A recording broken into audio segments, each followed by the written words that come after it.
Tonight, you're about to experience something extraordinary that Zen masters have quietly shared for over 1,000 years. A collection of profound stories that possess an almost magical ability to dissolve anxiety and guide your mind into perfect stillness. I'm going to share 16 timeless Zen tales that have transformed countless lives, each one carefully chosen to unlock a different door in your consciousness and lead you gently toward the deepest rest you've ever known. These aren't just bedtime stories. They're ancient keys that open pathways to inner peace your mind has been searching for. Whether you're carrying the weight of tomorrow's worries, replaying today's conversations, or simply feeling that familiar restlessness that keeps sleep just out of reach, these teachings will meet you exactly where you are. What makes this journey special is its gentleness. You don't need to understand Buddhism or have any meditation experience. The Buddha taught that wisdom reveals itself naturally when we simply listen with an open heart. Tonight, as we explore tales of samurai discovering paradise, monks learning true silence, and masters revealing the most valuable treasures, you'll feel something shifting deep within you. Your breathing will naturally slow, your shoulders will release tension you didn't know you were holding, and gradually, effortlessly, you'll find yourself drifting toward that perfect place where thoughts dissolve and peace begins. So settle in completely now. Let your body sink into comfort. Take a gentle breath with me. And as you exhale, trust that this ancient wisdom is already beginning its quiet work.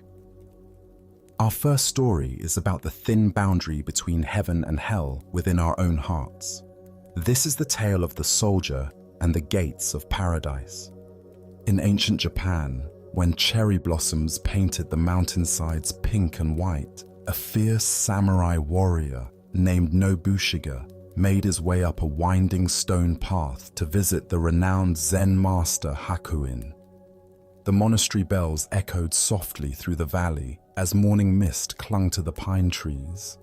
Nobushiga carried himself with the rigid bearing of a professional soldier, his hand resting naturally on the hilt of his katana, his eyes alert and calculating. The warrior entered the simple temple where Master Hakuin sat in quiet meditation. When the old teacher opened his eyes and gazed upon his visitor, Nobushiga bowed briefly and spoke with military directness. "Master, I have come to ask you about something that troubles me. Is there really a paradise and a hell? I have heard many teachings, but I want to know the truth." Hakuin studied the samurai for a long moment, taking in his proud posture and stern expression. "Who are you?" the master inquired gently. "I am a samurai," Nobushiga replied, his chest swelling with pride. "I serve my lord with honor and am prepared to die for my country." Suddenly, Hakuin's demeanor changed completely. "You, a soldier!" he exclaimed with apparent disgust. "What kind of ruler would have you as his guard? Your face looks like that of a beggar, not a warrior worthy of respect." The insult struck Nobushige like a physical blow. His face flushed red with rage, and his hand moved instinctively toward his sword. How dare this old monk speak to him with such disrespect? But Hakuin continued his verbal assault. "So you have a sword. Your weapon is probably much too dull to cut off my head. I doubt you could cut through rice paper with such a pathetic blade." The samurai's anger exploded beyond all control. He drew his sword with a fierce cry, raising it above his head, ready to strike down this insolent teacher who had insulted his honor so grievously.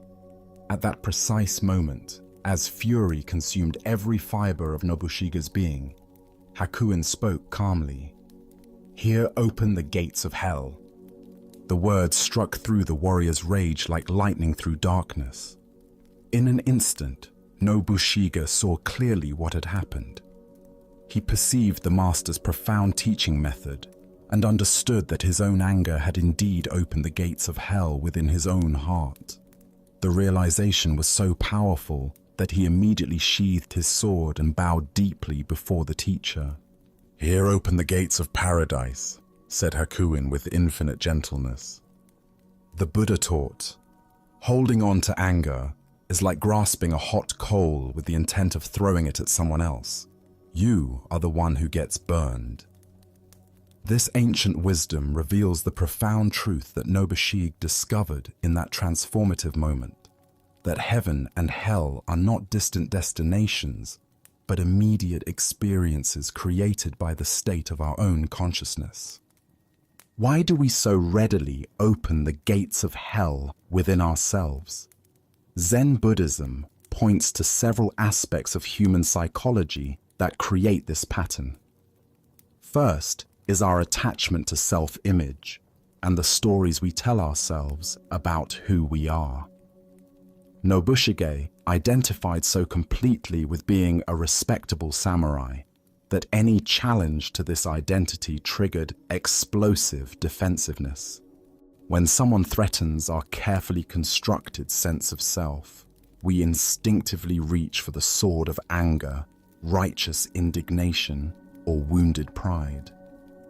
Second is our conditioned response to treat every perceived slight as a genuine threat requiring immediate defensive action. Our ancient survival mechanisms haven't adapted to modern social situations where physical aggression is rarely appropriate.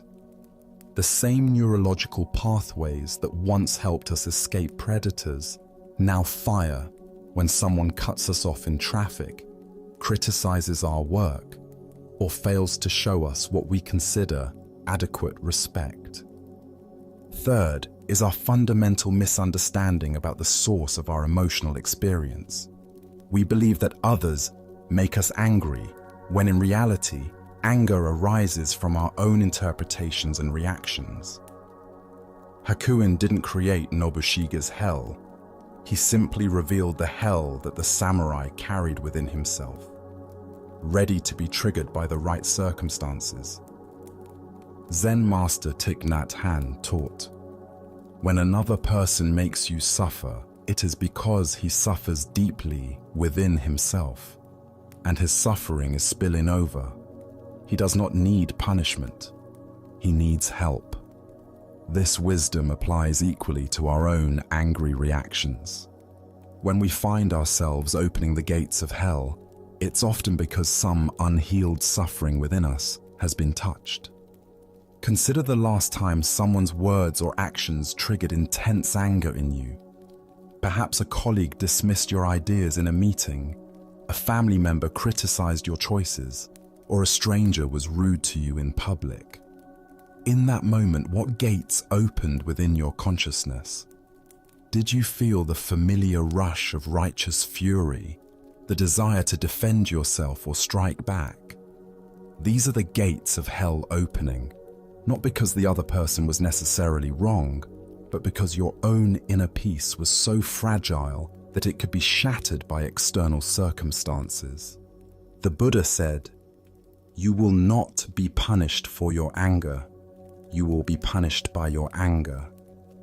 This punishment is immediate and internal. When we're consumed by rage, we suffer far more than our supposed enemies. Our bodies flood with stress hormones. Our thinking becomes clouded. Our relationships suffer, and we lose access to our natural wisdom and compassion. But Hakuin's teaching reveals something even more profound. The same circumstances that can open hell's gates can instantly open paradise's gates when met with awareness rather than reactivity. The moment Nobushiga recognized what was happening within his own mind, his entire experience transformed. The angry warrior became a humble student.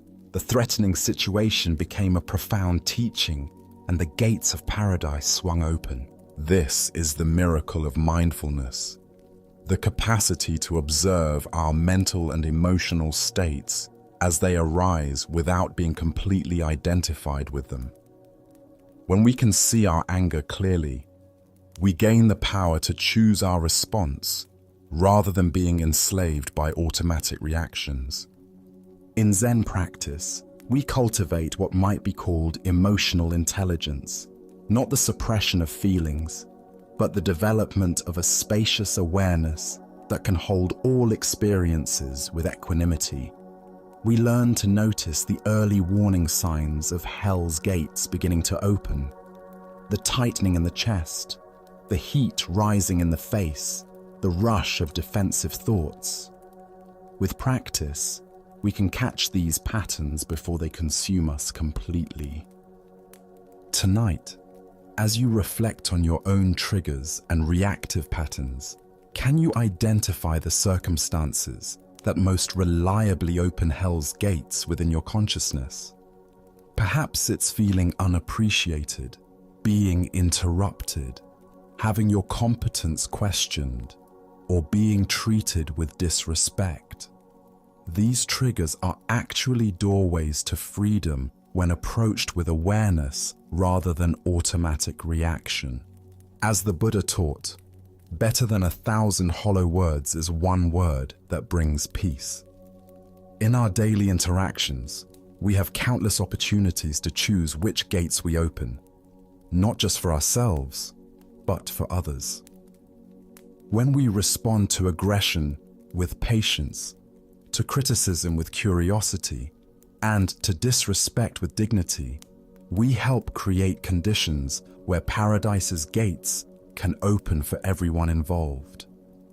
As we continue our journey through the wisdom of Zen Buddhism, let us turn to a tale that reveals how conventional thinking can blind us to creative solutions. This is the story of arresting the stone Buddha. On a sweltering summer day in ancient Japan, when the cicadas sang their relentless chorus and the air shimmered with heat, a weary merchant made his way along the dusty road leading to the marketplace.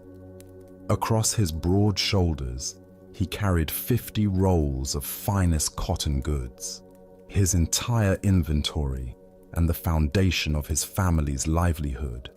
The weight pressed down upon him as sweat beaded on his forehead and his legs grew heavy with fatigue. Seeing a roadside shelter ahead, the merchant felt profound relief wash over him. There, beneath a simple wooden roof, stood a magnificent stone Buddha, carved with exquisite detail and weathered by countless seasons. The statue's serene expression seemed to offer refuge from both the blazing sun and the burdens of commerce. Gratefully, the merchant set down his precious cotton rolls at the Buddha's feet and settled into the cool shade. The peaceful presence of the statue, combined with his exhaustion, soon lulled him into deep sleep. His breathing became slow and regular as his body finally released the tension of the long journey. When he awoke hours later, the merchant's blood ran cold. His 50 rolls of cotton had vanished completely. He searched frantically around the shelter, hoping perhaps they had simply been moved by a helpful passerby, but found nothing. His life's work had disappeared while he slept under the supposed protection of the enlightened one. Devastated and desperate, the merchant hurried to the local magistrate's office to report the theft. The case came before Judge Ooka, a man renowned throughout the region for his unconventional wisdom and creative approach to justice. When the merchant finished explaining his loss, the judge sat quietly for several long moments, stroking his beard thoughtfully. Finally, Judge Ooka announced his verdict with complete seriousness. That stone Buddha must have stolen the goods. He is supposed to care for the welfare of the people, but he has clearly failed to perform his holy duty. The Buddha will be arrested immediately. The court officials exchanged bewildered glances, but the judge's authority was absolute. Following his orders, they went to the roadside shelter and, with great ceremony, arrested the stone statue. They carried the heavy Buddha into the courthouse, where word of this extraordinary event had already spread throughout the town. A large, noisy crowd gathered, laughing and joking about the absurdity of putting a stone statue on trial.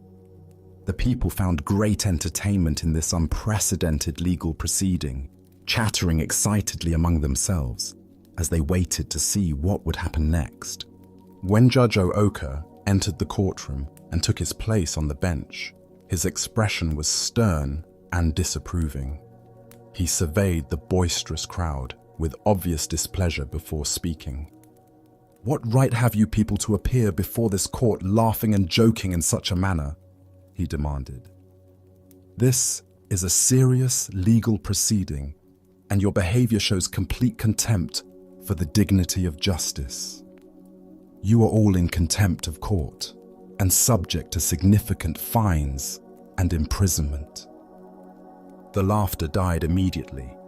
The crowd grew silent and nervous, suddenly realizing they might face real consequences for their amusement. "I shall have to impose a fine on each of you," the judge continued gravely, "but I am prepared to show mercy.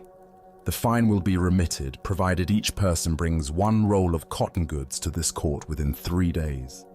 Anyone failing to do this will be arrested and face the full penalty of the law." The people, now thoroughly sobered by the prospect of legal punishment, hastily agreed to the judge's terms. Over the next 3 days, they brought cotton rolls from their homes, shops, and storage rooms, eager to avoid the threatened consequences. When all the rolls had been collected, the merchant was asked to examine them carefully. Almost immediately, he recognized one particular roll as unmistakably his own.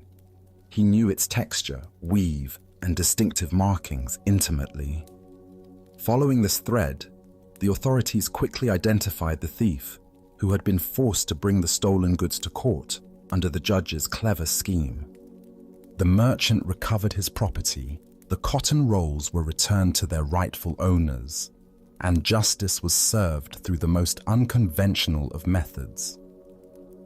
The stone Buddha, having served its purpose in the investigation, was quietly returned to its roadside post, where it resumed its eternal vigil with the same serene expression. The Buddha taught, "3 things cannot be long hidden: the sun, the moon, and the truth." This teaching illuminates the profound wisdom embedded in Judge Ooka's unconventional approach. Sometimes, the direct path to truth requires abandoning conventional thinking and embracing seemingly absurd methods that reveal deeper realities. Why do we so often get trapped in rigid, conventional approaches to complex problems? Zen Buddhism identifies several mental habits that limit our creative problem-solving abilities. First is our attachment to logical sequence and conventional cause and effect thinking.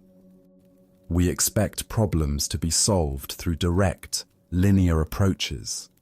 If something is stolen, we investigate suspects, gather evidence, and build a case.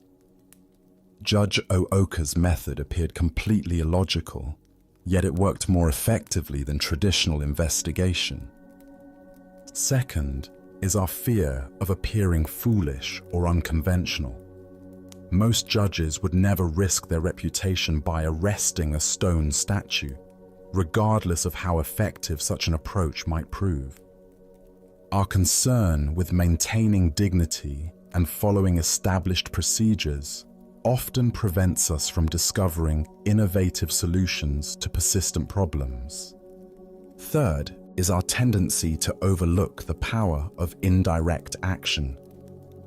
Zen teaches that the most direct path is sometimes the most circuitous one.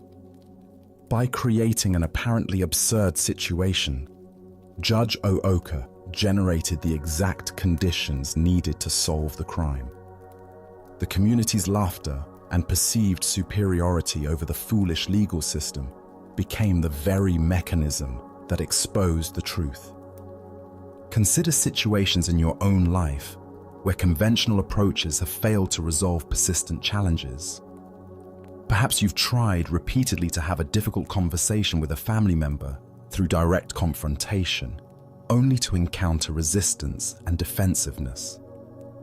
Maybe you've struggled with a work problem using standard methods that simply aren't yielding results.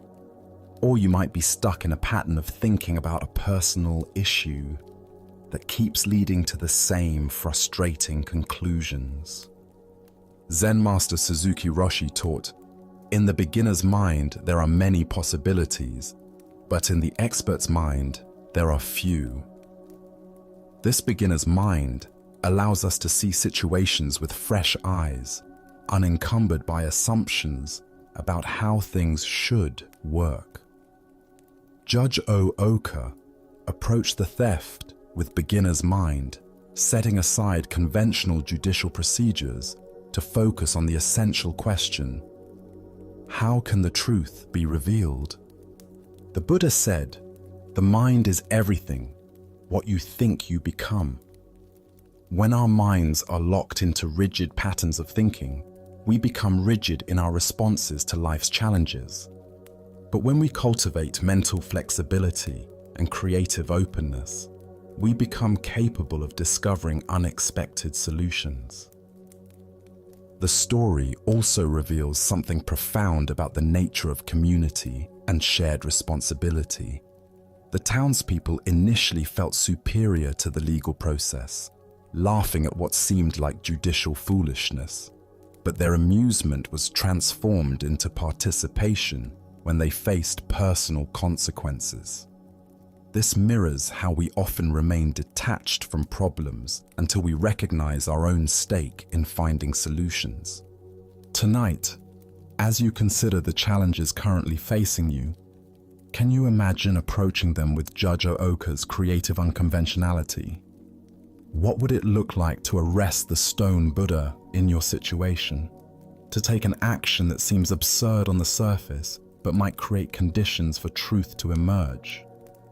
Perhaps instead of confronting a difficult person directly, you might try approaching them indirectly through shared activities or mutual friends.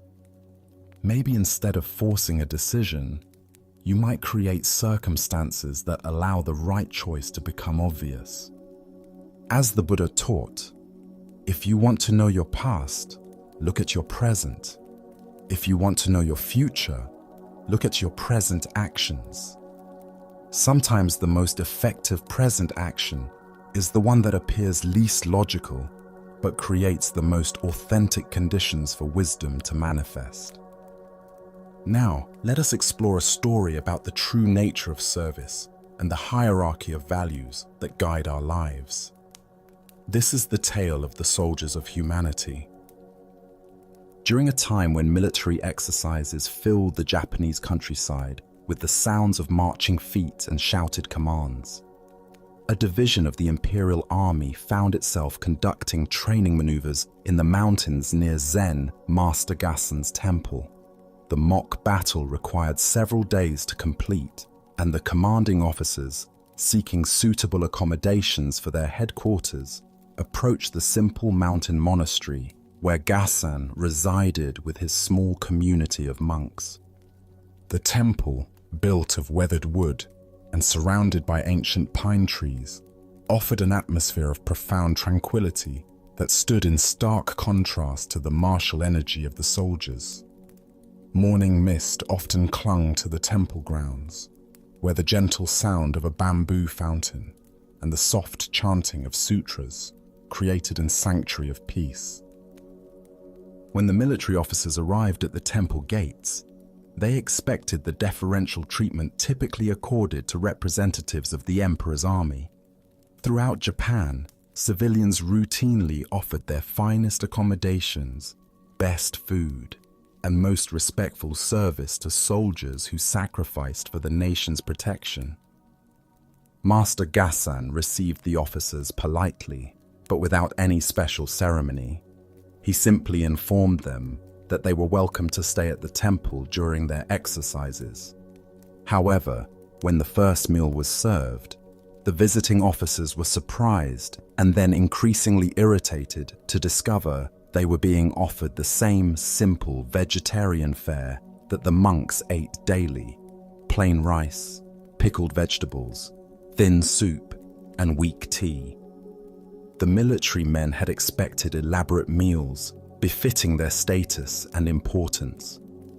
As representatives of imperial power engaged in vital training exercises, they felt entitled to the finest food the temple could provide.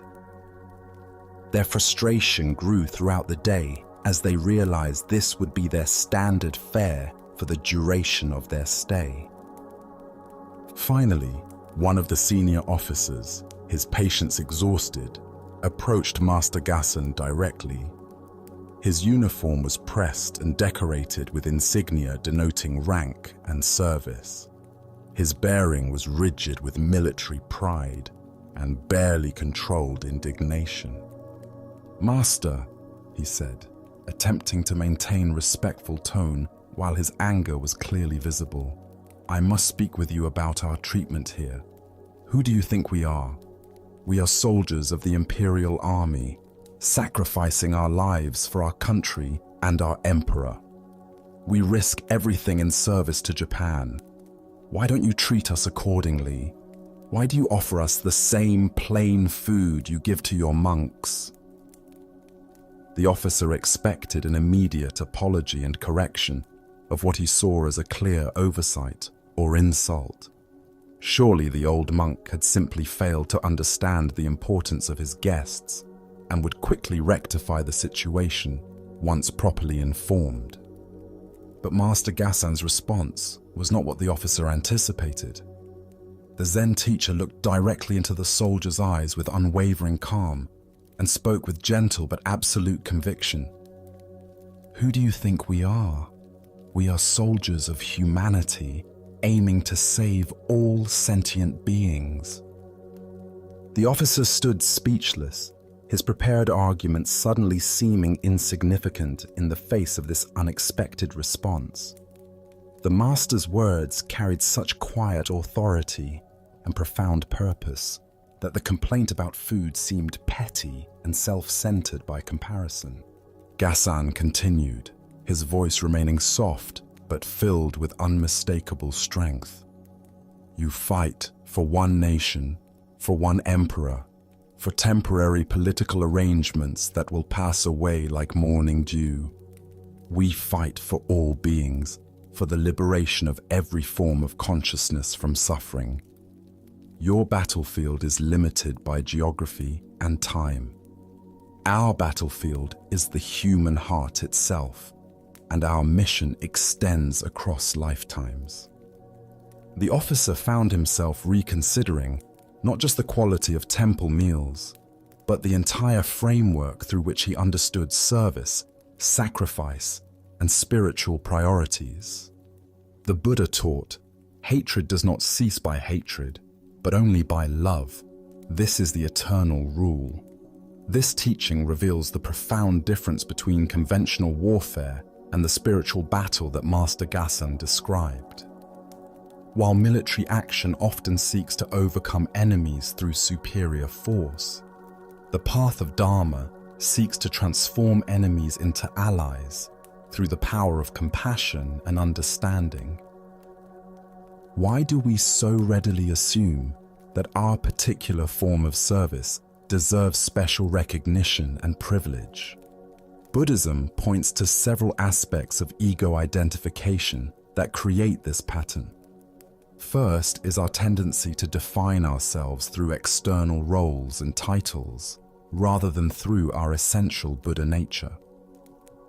The officer identified so completely with being a soldier that he expected the world to reflect back this identity through preferential treatment. Second is our habit of creating hierarchies of importance based on social recognition rather than spiritual value. Society teaches us that certain roles, soldier, doctor, teacher, parent, deserve more respect than others. But from the Buddhist perspective, the value of any activity depends entirely on the motivation behind it and its effect on reducing universal suffering. Third is our limited understanding of what constitutes genuine sacrifice and service. The officers saw their military training as the ultimate form of service, risking personal safety for national protection. But Gassan revealed a higher form of service, the complete dedication of one's life to the spiritual welfare of all beings, without exception or preference. Zen master Dogen taught, to study the Buddha way is to study the self. To study the self is to forget the self. To forget the self is to be actualized by myriad things. This forgetting of the limited self allows us to recognize our fundamental interconnection with all life. When we truly understand this interconnection, service becomes not a matter of duty or recognition, but a natural expression of our enlightened nature. Consider the various roles you play in your daily life and the expectations you carry about how others should respond to these roles. Perhaps you expect your children to be grateful for your parental sacrifices, your employer to acknowledge your professional contributions, or your community to recognize your volunteer efforts. These expectations often create frustration when others don't offer the appreciation we feel we deserve. The Buddha said, if you truly loved yourself, you would never harm yourself with harmful acts. Most people harm themselves by their own negative thoughts and actions. This harm often comes from tying our self-worth to external recognition rather than to the intrinsic value of loving service itself. Master Gassan's response reveals something profound about authentic spiritual authority. He didn't need to defend his position or justify his treatment of the officers. His authority came not from institutional position, but from the depth of his compassion and the breadth of his vision. When we serve from this place of genuine love for all beings, external recognition becomes irrelevant because the service itself is its own reward.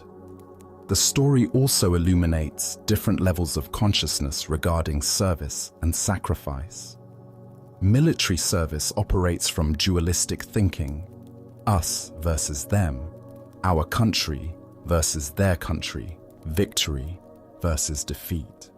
Spiritual service operates from non-dualistic awareness, the recognition that the welfare of all beings is ultimately inseparable from our own welfare.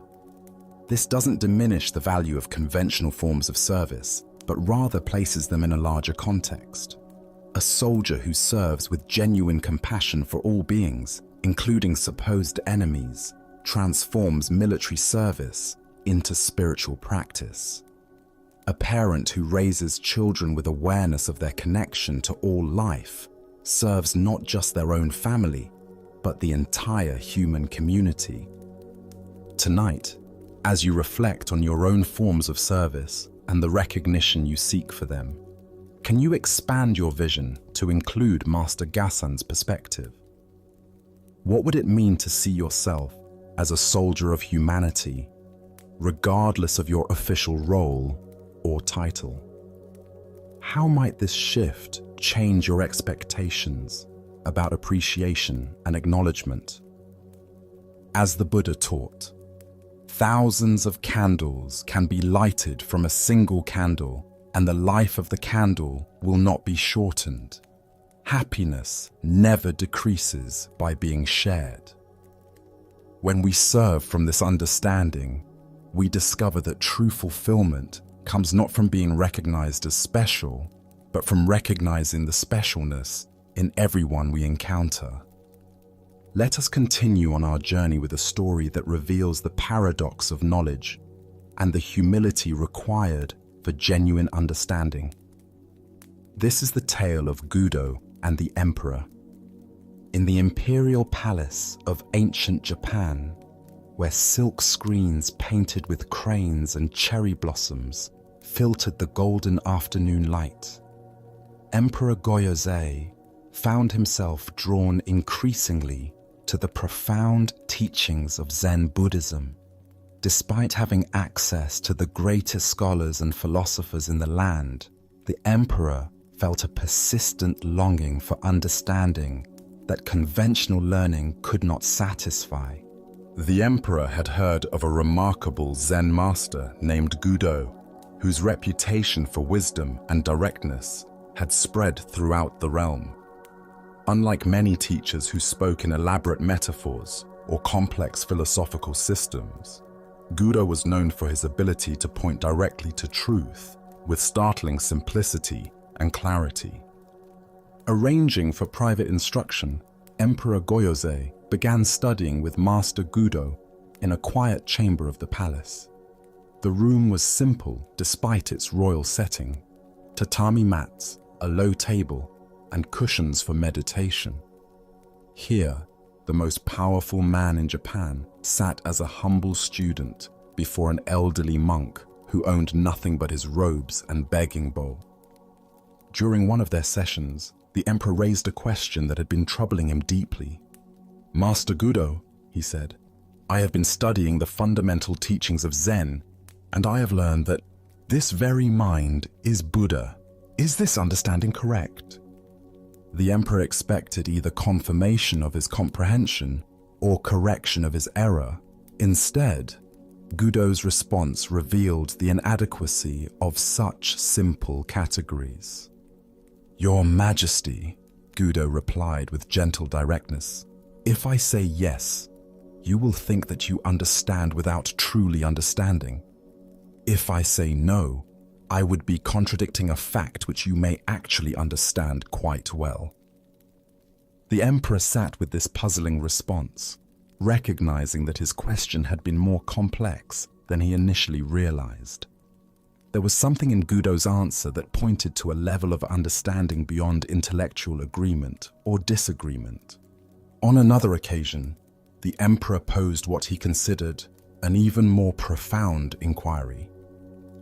"Master, where does the enlightened man go when he dies? What becomes of one who has achieved perfect understanding?" Again, Gudo's answer was unexpected in its simplicity. "I know not." The emperor was startled. How could this renowned master, this teacher of teachers, admit to such fundamental ignorance about something so important? "Master, why don't you know?" the emperor pressed. "Surely someone of your understanding must have insight into such matters." Gudo's response was even more disarming than his admission of ignorance. "Because I have not died yet." The emperor felt his mind reeling. Here was honesty so complete, so free from pretense or speculation, that it challenged everything he thought he understood about knowledge and spiritual authority.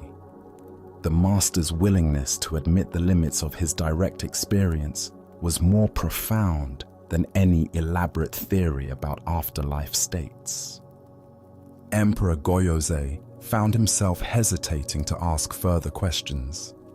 His rational mind could not grasp these responses that seemed to dissolve the very foundation of conventional inquiry. He sat in confused silence, uncertain how to proceed with a teacher who answered questions by revealing their inadequacy. Suddenly, Gudo struck the floor sharply with his hand, the sound cracking through the quiet chamber like thunder. The unexpected noise shattered the emperor's mental confusion, and in that moment of startled awareness, understanding flashed through his consciousness like lightning illuminating a dark landscape. The emperor was enlightened. In that instant, he understood what could not be understood through thinking, grasped what could not be grasped through concepts, and knew what could not be known through intellectual analysis. The awakening was immediate, complete, and undeniable.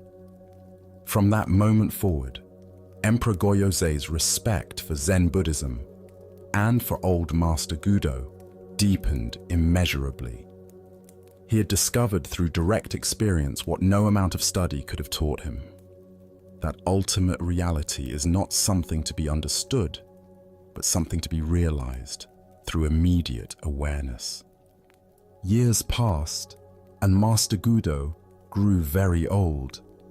During his lectures in the palace, the ancient teacher would sometimes fall asleep in the middle of speaking, overcome by the fatigue of his aging body.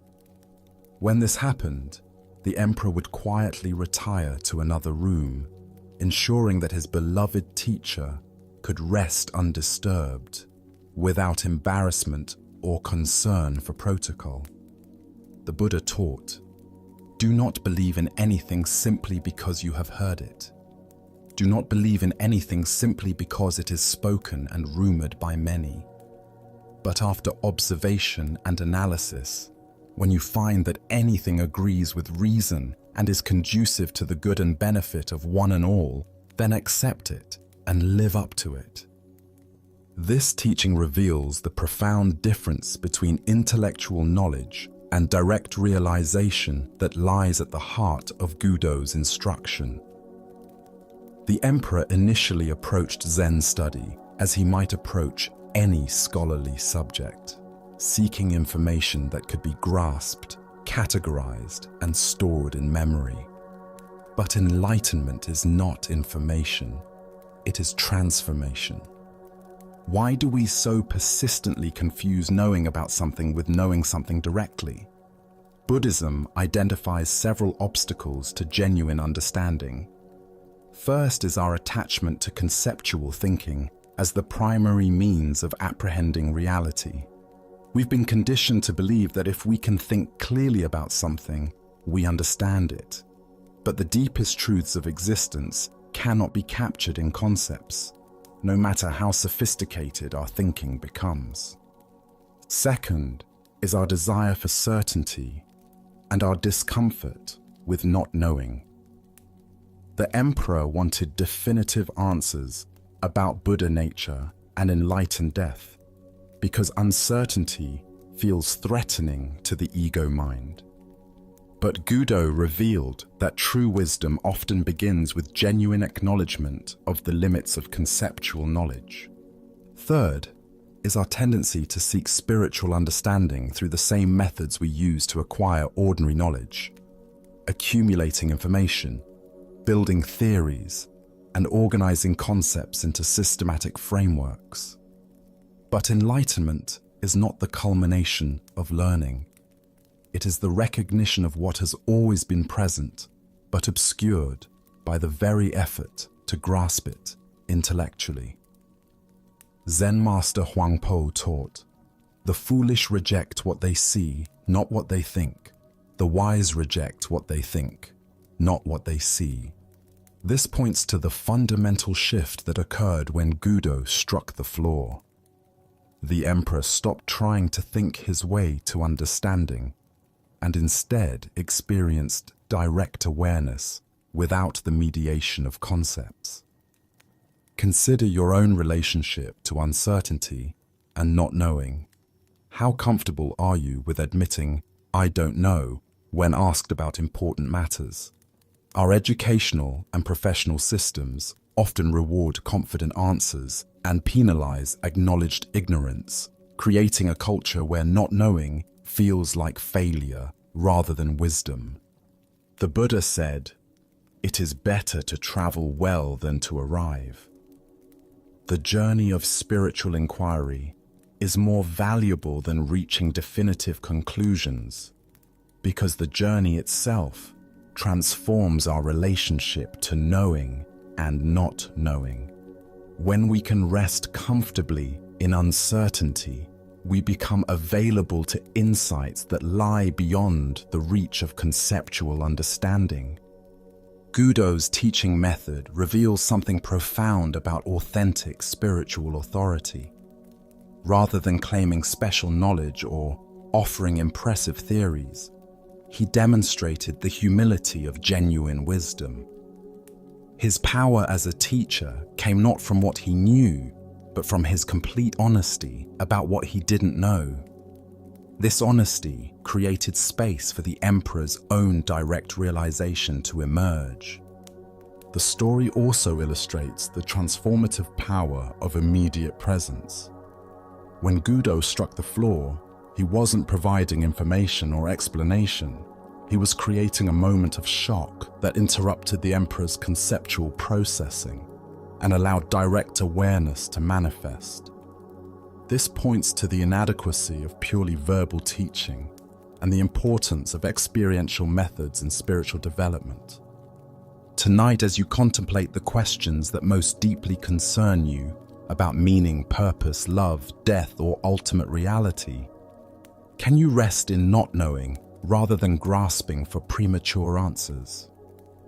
What would it feel like to approach these mysteries with Gudo's honest acknowledgement of the limits of conceptual understanding? As the Buddha taught, the wise find pleasure in water, warriors find pleasure in swords, kings find pleasure in kingdoms, fools find pleasure in arguments, but the enlightened find pleasure in meditation. This pleasure in meditation is the pleasure of resting in direct awareness itself, beyond the need to know or understand anything at all. Our next story speaks to the wisdom of understanding the difference between fate and skillful action. This is the tale of the warrior and the coin of destiny. In feudal Japan, when mountain mists concealed castle walls and the sound of steel rang through bamboo groves, a legendary warrior named Nobunaga faced his greatest military challenge. The morning sun cast long shadows across the encampment, where his small army prepared for what seemed an impossible battle. Enemy forces outnumbered his men 10-1, their banners stretching across the distant valley like a dark sea of certain defeat. Nobunaga himself felt confident in his strategy and timing. His years of experience had taught him to read the subtle signs that determine victory: the morale of troops, the positioning of forces, the quality of leadership, and the element of surprise. He knew with inner certainty that his forces would prevail despite the overwhelming odds. But knowledge and confidence are not easily transferred from one mind to another. His soldiers, brave though they were, looked across at the massive enemy army with growing doubt and fear. Whispered conversations circulated through the ranks about the impossibility of their situation. Some spoke of honorable death, others of retreat, but few believed they could actually win the coming engagement. Their faces showed the strain of men preparing to fight against hopeless odds. Understanding that victory depends as much on the hearts of warriors as on the skills of strategy, Nobunaga devised a plan to transform his soldiers' despair into determined confidence. On the way to battle, he stopped his army at a small Shinto shrine nestled among ancient cedar trees. The sacred space emanated tranquility, its wooden structures weathered smooth by centuries of prayers and offerings. Gathering his men around him, Nobunaga addressed them with solemn authority. "After I visit the shrine and offer prayers for our success, I will toss a coin," he announced. "If heads appears, we will win this battle decisively. If tails shows, we will lose. Destiny holds us in her powerful hand, and we must accept whatever fate reveals. The soldiers watched intently as their commander entered the shrine alone. Through the wooden slats, they could see him bowing deeply before the altar, his lips moving in what appeared to be fervent prayer to the gods for guidance and protection. When Nobunaga emerged from the shrine, every eye was fixed upon him. He reached into his sleeve and withdrew a single coin, holding it high so all could see. The metal caught the morning light as he tossed it spinning into the air. Time seemed suspended as the coin turned over and over, finally landing with a clear metallic ring on the stone path. Heads. A tremendous cheer erupted from the assembled warriors. Their doubt transformed instantly into jubilant confidence. If destiny itself had decreed their victory, how could they fail? The gods had spoken through the sacred coin, and their fate was sealed. The soldiers' energy became electric with anticipation rather than dread. When the battle commenced, Nobunaga's forces fought with such fierce determination and unwavering belief in their destined victory that they overwhelmed the larger enemy army completely. Their conviction became a weapon more powerful than any sword, creating the very victory that the coin had supposedly predicted. After the triumph, as they celebrated around the evening campfires, Nobunaga's personal attendant approached his master with admiration. "Truly, my lord, no one can change the hand of destiny. The gods showed us our fate, and it came to pass exactly as foretold." Nobunaga smiled and reached into his sleeve. "Indeed not," he said quietly, showing his attendant a coin that had been specially crafted, with heads facing both sides. There had never been any possibility of tails appearing. The Buddha taught, "We are what we think. All that we are arises with our thoughts. With our thoughts, we make the world." This teaching reveals the profound truth underlying Nobunaga's strategy, that external circumstances often matter less than the internal state of consciousness we bring to them. Why do we so readily surrender our power to external forces, whether we call them destiny, fate, luck, or circumstances beyond our control? Buddhism identifies several psychological patterns that create this disempowerment. First is our tendency to externalize both credit and blame, rather than recognizing our role in creating our experiences. When things go well, we attribute success to favorable conditions. When they go poorly, we blame bad luck or unfair circumstances. Second is our misunderstanding of the relationship between acceptance and action. Many people interpret spiritual teachings about accepting what is as passivity or fatalism, missing the dynamic interplay between inner acceptance and skillful outer engagement. Nobunaga accepted the reality of his situation while simultaneously taking creative action to transform it. Third is our underestimation of the power of belief and confidence in shaping outcomes. Modern psychology confirms what ancient wisdom traditions have long taught, that our mental state profoundly influences our performance, resilience, and ability to recognize opportunities.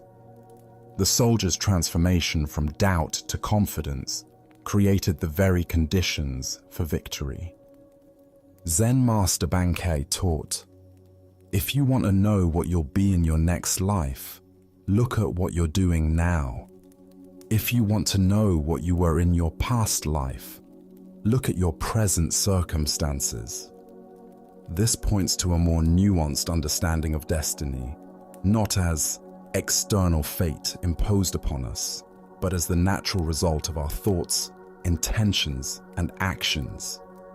Consider situations in your own life where you felt at the mercy of circumstances beyond your control. Perhaps you're facing a challenging work situation, a difficult relationship, a health concern, or a financial obstacle.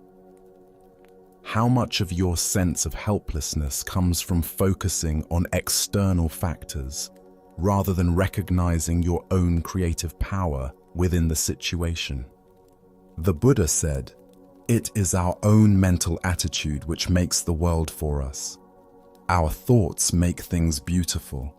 Our thoughts make things ugly. The whole world is in our mind. Learn to see things in the proper light." Nobunaga understood this principle deeply. He couldn't change the numerical odds, but he could transform his soldiers' relationship to those odds. The story also reveals something profound about the nature of skillful leadership. Rather than trying to convince his soldiers through logical arguments about strategy and tactics, Nobunaga created an experience that shifted their entire emotional and psychological state.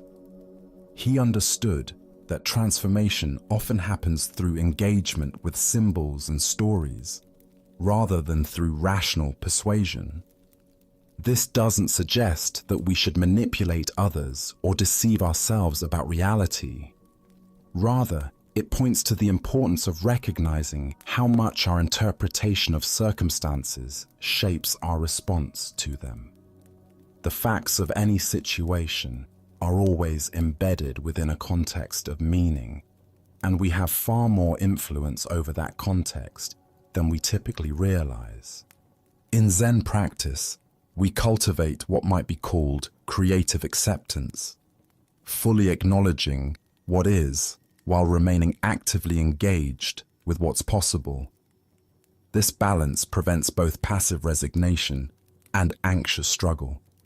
We accept the coin toss of circumstances while recognizing our power to influence how that toss lands through our preparation, attitude, and response.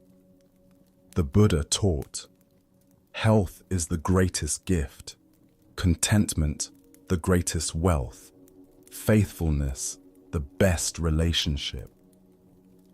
These gifts depend not on external conditions, but on our internal state of consciousness. When we understand this, we become like Nobunaga, accepting the hand we're dealt while playing it with wisdom and skill. Tonight, as you reflect on the challenges currently facing you, can you identify where you might be surrendering power to external circumstances? What would it look like to accept your situation completely while simultaneously taking creative action to transform it? Perhaps the coin toss of your destiny has more heads than you've been assuming. As the Buddha said, what we think, we become. By taking responsibility for our thoughts and beliefs, we discover that we have been holding the coin of destiny in our own hands all along. As we continue our journey through the wisdom of Zen Buddhism, let us explore a story that challenges our assumptions about harm and protection. This is the teaching about the many forms of killing. Master Gassen sat in the golden light of late afternoon, teaching his students in the simple meditation hall of his mountain temple. The ancient wooden beams creaked softly in the mountain breeze, and incense drifted through the air like prayers made visible. His disciples, having gathered for their regular instruction, expected to receive teachings about meditation techniques or Buddhist philosophy. Instead, Gassen began speaking about something that seemed at first to contradict the fundamental principles they had been studying. The first precept of Buddhism clearly states the importance of not killing, of protecting all sentient life from harm. This teaching forms the foundation of Buddhist ethics and guides practitioners toward vegetarianism, careful treatment of insects, and reverence for all living beings. Those who speak against killing and who desire to spare the lives of all conscious beings are right, Gassen began. his voice carrying the authority of years of practice and realization. It is indeed good to protect even the smallest animals and insects. We should treat all life with the reverence it deserves. The students nodded in agreement, comfortable with this familiar teaching that aligned with their understanding of Buddhist compassion. They had learned to step carefully to avoid harming ants, to remove spiders gently from their quarters rather than killing them, and to choose food that caused the least possible suffering to other beings. But then, Master Gasan's teaching took an unexpected turn that challenged their conventional understanding of what it means to kill and what it means to protect life. But what about those persons who kill time? He asked, his penetrating gaze moving slowly across the assembled students. What about those who are destroying wealth through wasteful consumption and meaningless luxury? And what of those who destroy political economy through corruption and greed? We should not overlook these forms of killing. The disciples felt their comfortable certainties beginning to shift. They had never considered that wasting time might be a form of killing, that squandering resources could be violence, or that economic destruction might violate the principle of non-harm. Gasan's words opened doorways to understanding they had not previously imagined. Furthermore, the master continued, his voice growing more intense. What of the one who preaches without enlightenment? Such a person is killing Buddhism itself. This final statement struck the students like thunder in a clear sky. Here was their revered teacher suggesting that teaching spiritual principles without genuine realization was perhaps the most serious form of killing, the destruction of the very wisdom that could liberate countless beings from suffering. The room fell into profound silence as each student contemplated the implications of these words. They began to see how their narrow understanding of killing had blinded them to subtler but perhaps more damaging forms of harm. The protection of physical life, while important, was only one dimension of true compassion. The Buddha taught, as you sow, so shall you reap. As you give, so shall you receive. As you are, so shall you become. This teaching illuminates the deeper understanding of harm and benefit that Master Gasan was revealing, that our actions create effects that ripple far beyond their immediate physical manifestations. Why do we tend to focus on obvious, direct forms of harm, while remaining blind to subtler but potentially more damaging destructions? Buddhist psychology identifies several factors that create this selective awareness.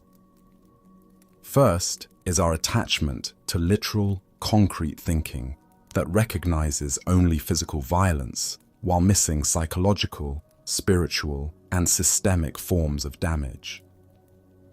Second is our tendency to separate different aspects of life into unrelated categories, treating time, resources, truth, and wisdom as disconnected from our ethical obligations. This compartmentalization prevents us from seeing the interconnected web of relationships that our choices affect.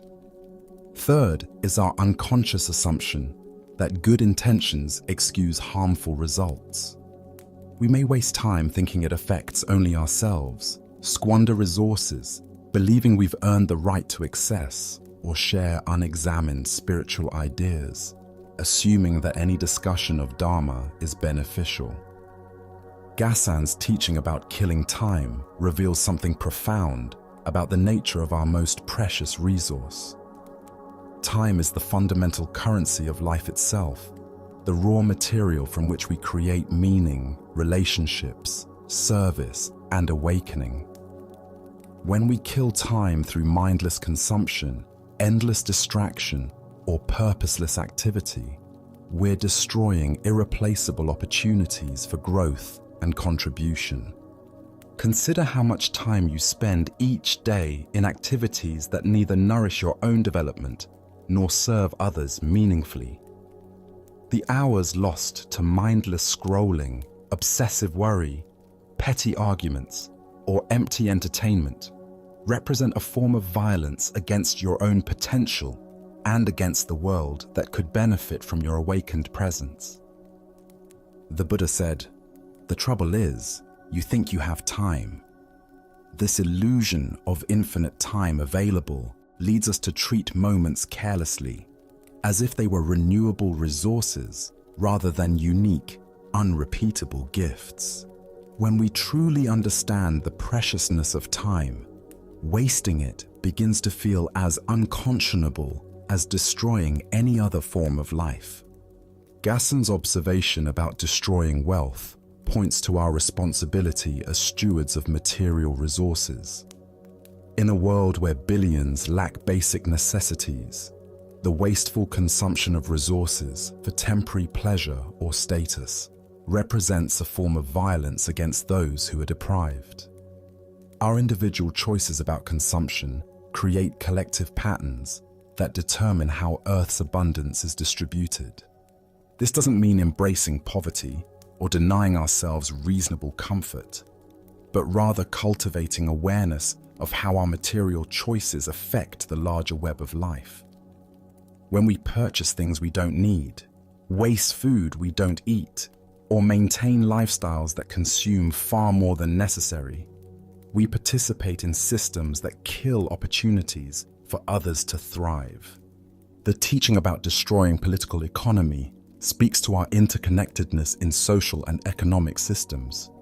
Individual corruption, dishonesty, or exploitation creates ripple effects that damage the trust and cooperation necessary for societies to function healthily. When we act from pure self-interest without considering collective welfare, we participate in killing the social fabric that supports everyone's well-being. Most challenging of all is Gassen's assertion that teaching without enlightenment kills Buddhism itself. This points to the sacred responsibility that comes with sharing spiritual wisdom. When we repeat teachings we haven't truly integrated, offer guidance beyond our actual understanding, or use spiritual concepts to enhance our ego rather than dissolve it, we risk distorting the very wisdom that could liberate others. Zen master Dogen taught, "To study the Buddha way is to study the self. To study the self is to forget the self. This forgetting of the limited self is what creates the authenticity necessary for genuine spiritual teaching. Without this realization, even well-intentioned sharing can become a form of spiritual materialism that obscures rather than reveals truth." Tonight, as you examine your own daily choices and their effects, can you identify subtle forms of killing you might not have previously recognized? What would it look like to extend your commitment to non-harm beyond the obvious into these more nuanced dimensions of life? Perhaps you'll discover that true protection of life requires not just avoiding physical violence, but actively cultivating life-giving choices in every aspect of your existence. As the Buddha taught, all beings fear death and pain. Comparing others to oneself, one should neither kill nor cause others to kill. This comparison extends beyond physical beings to include the killing of time, resources, truth, and wisdom. When we truly understand our interconnectedness, protecting all forms of life becomes a natural expression of our awakened heart. Let us now turn to a story that teaches about the humility required for authentic spiritual authority. This is the tale of Kassan's sweat. In a remote mountain monastery where autumn leaves drifted like golden prayers through the temple courtyard, Zen Master Kassan had spent many years cultivating his understanding and teaching a small community of devoted students. The temple was a place of profound tranquility, where the only sounds were the gentle striking of meditation bells, the whisper of robes moving across tatami mats, and the soft chanting of evening sutras. Kassan had developed a reputation throughout the region for his wisdom and composure. In the protected environment of his mountain retreat, surrounded by students who revered him and landscapes that inspired contemplation, he felt confident in his realization and comfortable in his role as a spiritual teacher. His days followed peaceful rhythms of meditation, study, and instruction, unmarked by the complexities and pressures of the outside world. One day, an unexpected request arrived that would test the depth of Kassan's spiritual development in ways he had never anticipated. A messenger brought word that Kassan had been asked to officiate at the funeral ceremony of a provincial lord, a man of great political importance whose death had created significant attention throughout the region. This invitation represented both an honor and a challenge. To be chosen for such a prominent ceremonial role indicated recognition of Kassan's spiritual standing. However, it also meant stepping outside the familiar confines of monastic life into a world of social protocol, political significance, and public scrutiny that he had never navigated before. Kassan had never met lords and nobles before. His entire adult life had been spent in the company of fellow monks and simple mountain villagers who approached him with natural respect and familiarity. The thought of conducting a ceremony before aristocrats, government officials, and other dignitaries filled him with unexpected anxiety. What if he made mistakes in protocol? What if his rustic monastery training was inadequate for such refined company? Despite his nervousness, Kassan accepted the responsibility and made his way to the elaborate ceremony. The funeral took place in a grand temple in the provincial capital, its architecture far more ornate than the simple wooden structures of his mountain home. Hundreds of elegantly dressed mourners filled the ceremonial space, their silk robes rustling as they moved with formal precision.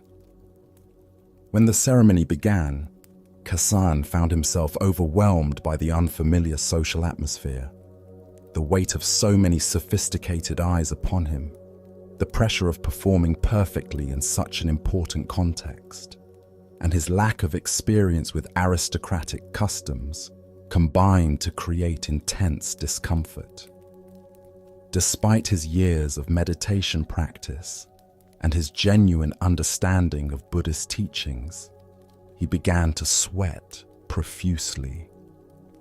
The perspiration was not merely from physical exertion, but from the mental tension of trying to maintain his composure while feeling completely out of his element. His nervousness was visible to all present, contradicting the serene confidence expected from a Zen master in any circumstance.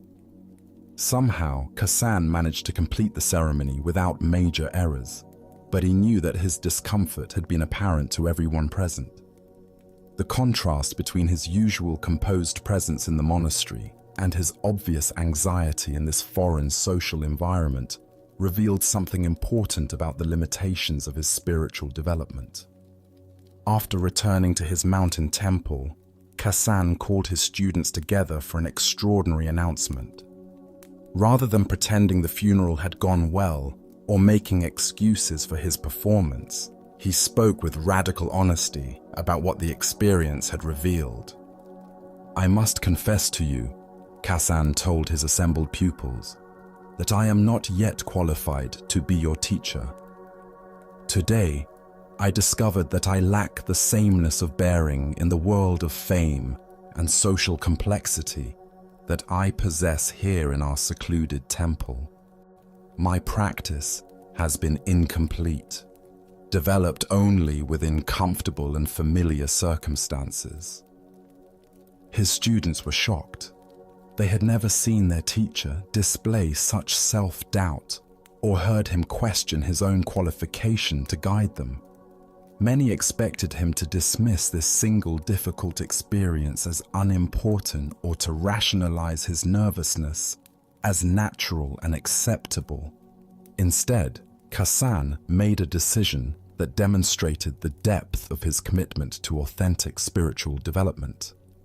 He announced his resignation as their teacher and his intention to become a student once again under another master who could help him develop the unshakable equanimity that he clearly lacked. For 8 years, Kassan studied with a new teacher, working specifically on developing the kind of consistent presence and unperturbable awareness that remains stable regardless of external circumstances. He practiced in urban environments, in politically charged situations, and in contexts that challenged his comfort and composure. When he finally returned to his former students 8 years later, he had been transformed. The man who came back to the mountain monastery carried himself with the same gentle dignity, whether addressing peasants or princes, whether in familiar or foreign environments. He had achieved the sameness of bearing that he had recognized was missing from his earlier teaching. His students, who had waited faithfully for his return, found themselves learning from a teacher whose authority now came not from intellectual understanding or monastic credentials, but from a deep and consistent realization that remained undisturbed by any external circumstance.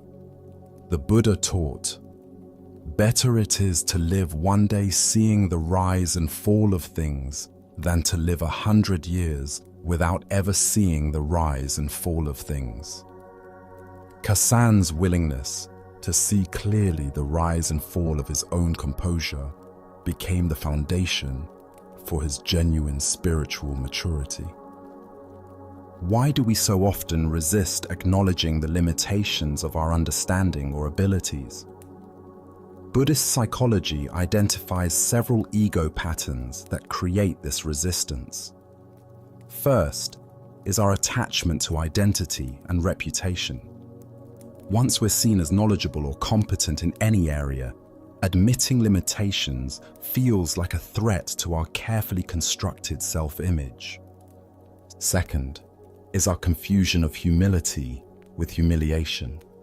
We fear that acknowledging our limitations will diminish us in others' eyes, when in fact, such honesty often increases genuine respect and trust. Kassan's students weren't disappointed by his confession. They were inspired by his integrity. Third is our tendency to compartmentalize our development, assuming that wisdom gained in one context automatically transfers to all others. Kassan had developed genuine understanding within the protected environment of monastic life, but discovered that this understanding hadn't been tested in the crucible of worldly complexity.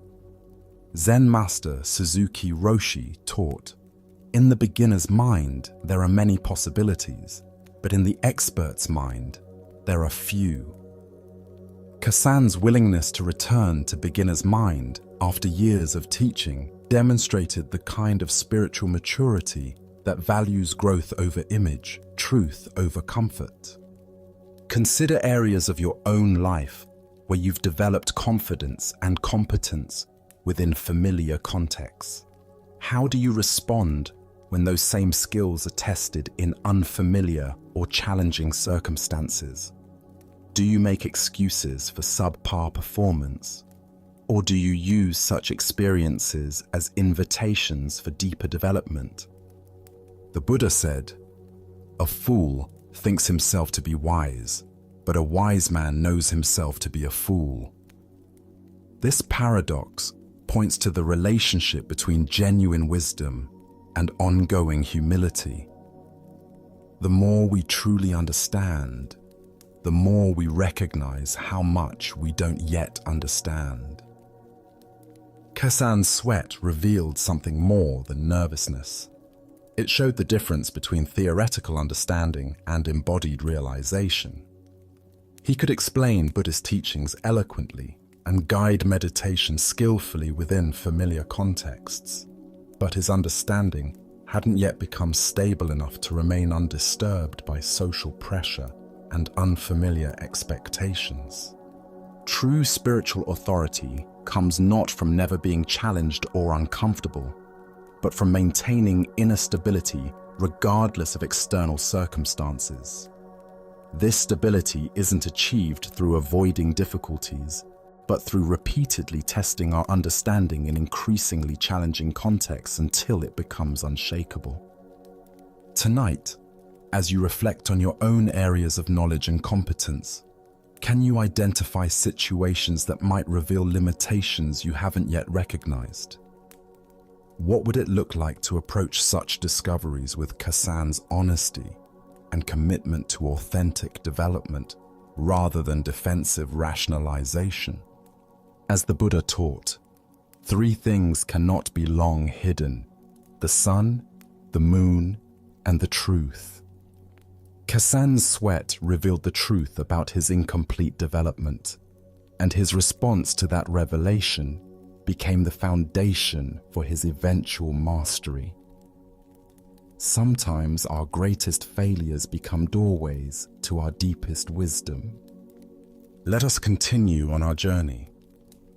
The next story reveals the power of transcendent perspective in a teaching that comes directly from the enlightened one himself. This is Buddha's own description of ultimate reality. In the shade of the great Bodhi tree, where the Buddha had achieved his awakening, disciples gathered during the peaceful hours of late afternoon to receive teachings from their beloved master. The leaves rustled gently overhead, creating patterns of light and shadow that danced across the ground like living mandalas. The air was warm and still, filled with the profound tranquility that seemed to emanate from the Buddha's very presence. On this particular day, rather than offering a parable or responding to questions, the Buddha chose to share his direct perception of reality as seen from the vantage point of complete enlightenment.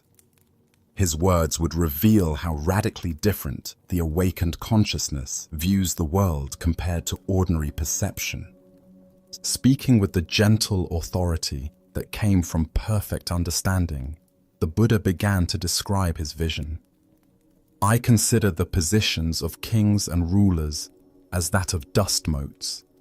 I observe treasures of gold and gems as so many bricks and pebbles. The disciples listened with growing amazement as their teacher continued to dissolve the conventional hierarchies and values that governed ordinary human life. I look upon the finest silken robes as tattered rags. I see myriad worlds of the universe as small seeds of fruit, and the greatest lake in India as a drop of oil on my foot. With each comparison, the Buddha was revealing how enlightened consciousness perceives the relative nature of all phenomena. How things that seem overwhelmingly important from ordinary perspective appear insignificant when viewed from the standpoint of ultimate understanding. I perceive the teachings of the world to be the illusion of magicians, he continued, his voice carrying infinite compassion for the confusion that these illusions create in unawakened minds. I discern the highest conception of emancipation as a golden brocade in a dream, and view the holy path of the illuminated ones as flowers appearing in one's eyes. Now the Buddha was addressing even the most sacred concepts and practices, revealing that from the perspective of complete realization, even the spiritual path itself is ultimately empty of the solid reality we attribute to it. I see meditation as a pillar of a mountain, nirvana as a nightmare of daytime, he said, dismantling any attachment his disciples might have to meditation practice, or even to the goal of enlightenment itself. Finally, the Buddha concluded with observations about the conceptual frameworks through which humans typically organize their understanding. I look upon the judgment of right and wrong as the serpentine dance of a dragon, and the rise and fall of beliefs as but traces left by the four seasons. With these words, the enlightened one revealed that even moral judgments and philosophical systems, however necessary they might be for ordinary human functioning, are ultimately as impermanent and insubstantial as dragon dances or seasonal changes. The disciples sat in stunned silence, their conventional understanding of reality thoroughly challenged by this glimpse into awakened perception. Everything they had considered solid, important, and real had been revealed as temporary, relative, and ultimately empty of inherent significance. The Buddha taught, form is emptiness, emptiness is form. Form does not differ from emptiness. Emptiness does not differ from form. This fundamental teaching of Buddhism underlies every comparison he made in describing his enlightened perception, the recognition that all phenomena are empty of permanent, independent existence, while simultaneously manifesting as the play of consciousness itself. Why is it so difficult for unawakened minds to grasp this perspective? Buddhist psychology explains that our ordinary consciousness is constructed through layers of conceptual filters that create the appearance of solid, separate, and permanent phenomena. We become so identified with these mental constructions that we mistake them for ultimate reality itself.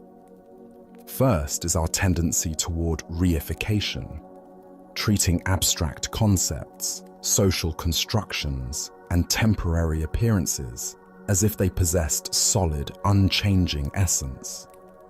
We see king and beggar as fundamentally different categories rather than as temporary roles being played by the same underlying Buddha nature. Second is our attachment to relative comparisons as absolute truths.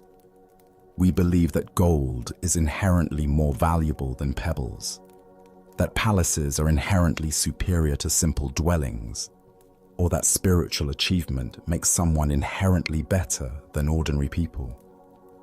The Buddha's vision reveals these as conventional agreements rather than ultimate realities. Third is our identification with the content of consciousness rather than with consciousness itself.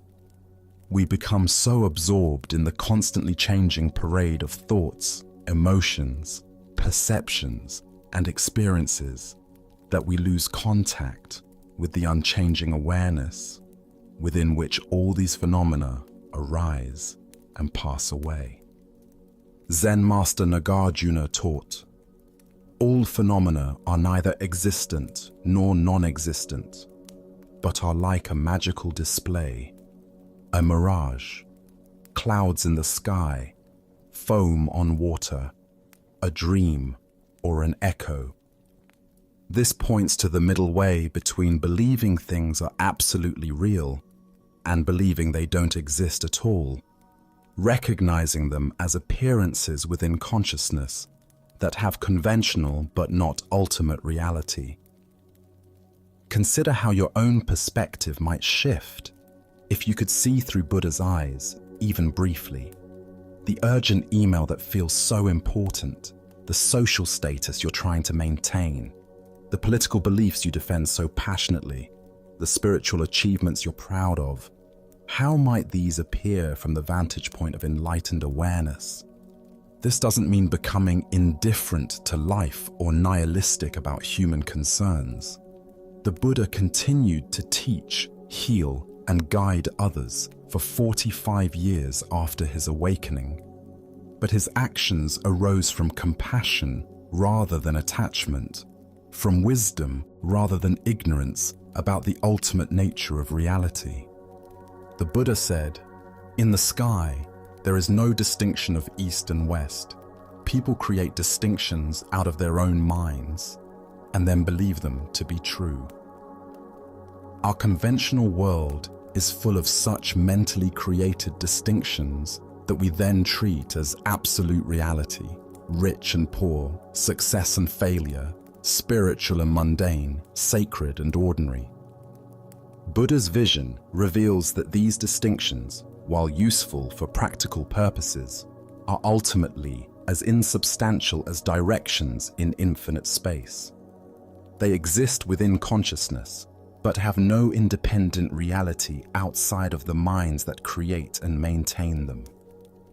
This teaching also illuminates the paradox of spiritual practice itself. We use meditation to go beyond meditation, employ concepts to transcend conceptual thinking, and follow a path that ultimately reveals there is nowhere to go and nothing to achieve. As the Buddha observed, even the highest spiritual attainments are like flowers appearing in our eyes, meaningful within the dream of seeking, but empty when viewed from awakened understanding.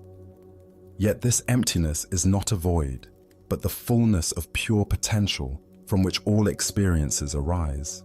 When we recognize the dreamlike nature of all phenomena, we become free to engage with life playfully and compassionately, rather than with desperate attachment and grasping.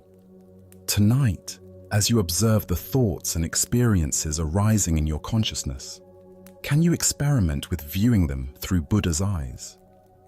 What would it feel like to see your current concerns as temporary weather patterns rather than ultimate reality?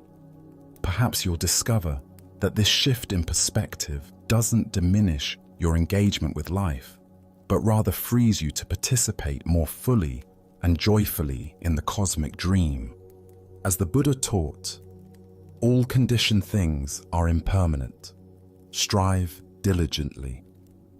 This final instruction reveals the ultimate paradox. Even while recognizing the dreamlike nature of existence, we continue to strive with full engagement, knowing that our efforts too are part of the magnificent illusion that is enlightenment itself. Let us now turn to a tale that reveals the paradox of true worth beyond conventional measurement. This is the story of the head of a dead cat.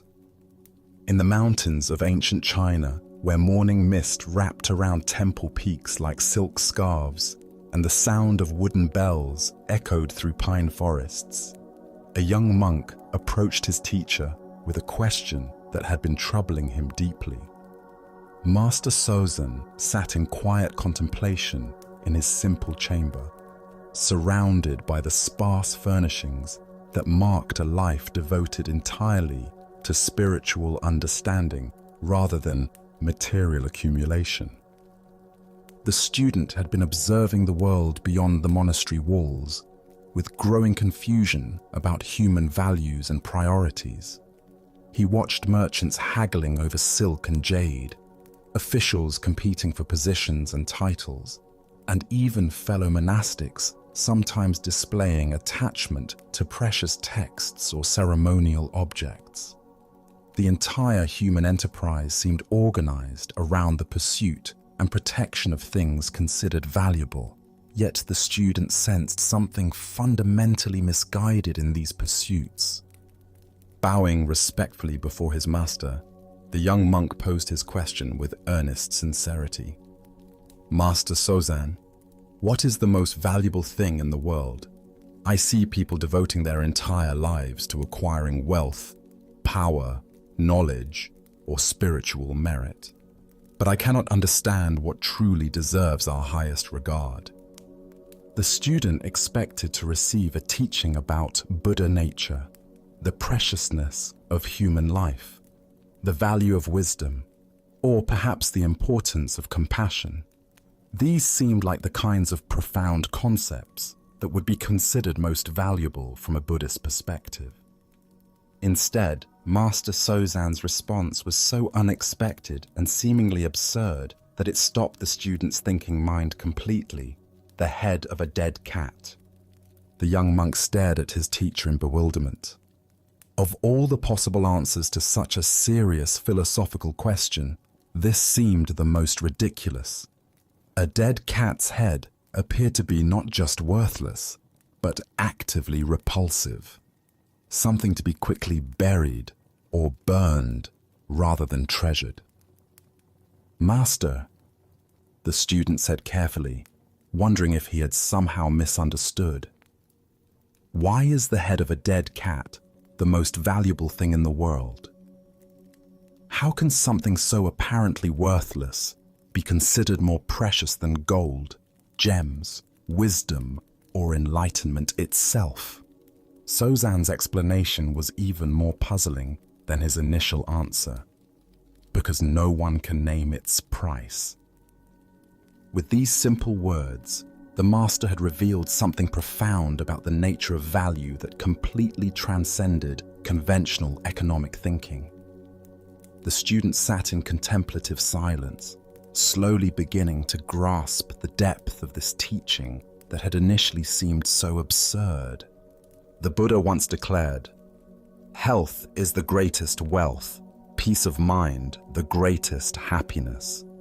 This teaching points toward the same understanding that Master Sozan conveyed through his shocking metaphor, that the most valuable things in existence cannot be bought, sold, or possessed in the conventional sense. Why do we become so confused about what constitutes genuine value? Buddhist analysis reveals several mental patterns that distort our understanding. First is our tendency to measure worth through scarcity and demand rather than intrinsic benefit. We assign high value to rare gems while overlooking the incalculable worth of sunlight, air, and water, elements essential for all life, yet freely available to everyone. Second is our habit of commodifying everything, including experiences and relationships that lose their essential nature when treated as possessions to be acquired and owned. We try to purchase happiness, buy love, and accumulate spiritual merit as if enlightenment were a commodity available in the marketplace of religious practice. Third is our confusion of price with value, assuming that expensive things must be more worthwhile than inexpensive ones.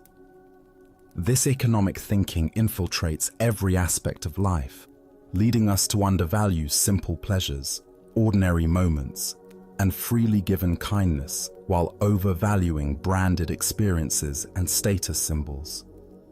Sozan's dead cat head represents perfect worthlessness from a conventional perspective, combined with perfect pricelessness from an ultimate perspective. No one would want to buy such a thing, which means it cannot be corrupted by market forces or reduced to monetary terms. In its complete uselessness, it becomes a symbol of value beyond valuation. Consider the things in your own life that are truly priceless.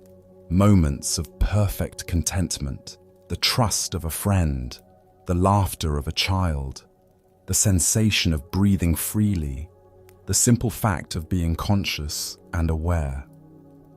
These experiences cannot be purchased at any price, yet they constitute the actual substance of a meaningful life. Zen Master Ikkyu taught, "That stone Buddha deserves all the bird droppings it gets. I wave my skinny arms like a tall flower in the wind." This irreverent observation points to the same understanding, that sacredness cannot be captured in objects or concepts, no matter how revered or expensive they might be. The Buddha said, "Do not overrate what you have received, nor envy others. Those who envy others do not obtain peace of mind." This teaching reveals how our preoccupation with comparative value, having more or better things than others, actually prevents us from recognizing the immeasurable wealth we already possess. Modern consumer culture depends entirely on our forgetting Sozen's teaching. Advertising works by convincing us that happiness, status, identity, and fulfillment can be purchased, that the right products, experiences, or lifestyles will provide the satisfaction we seek. But every purchase eventually reveals its limitations, leading to the endless cycle of acquisition and disappointment. The dead cat's head also represents something profound about the nature of reality itself. From the perspective of ultimate truth, all phenomena, including our most cherished possessions and achievements, are as temporary and insubstantial as that decomposing head. Our attachment to things as if they were permanent and truly valuable creates suffering when their inevitable impermanence becomes apparent. Yet this recognition of universal impermanence doesn't lead to nihilism, but rather to appreciation. When we understand that nothing can be permanently owned or controlled, we become capable of enjoying things without grasping them. The sunset is more beautiful when we don't try to capture it in photographs. The conversation is more meaningful when we don't record it for later. And life itself is more precious when we don't pretend it will last forever. In Zen aesthetics, there is a concept called wabi-sabi, finding beauty in imperfection, impermanence, and incompleteness. The dead cat's head embodies this aesthetic perfectly. It cannot be improved, preserved, or made more valuable through any human effort.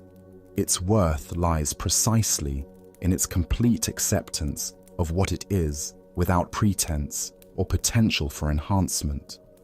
Tonight, as you take inventory of your possessions, achievements, and aspirations, can you identify what in your life is truly priceless? What experiences, relationships, or simple realities exist beyond the realm of economic calculation?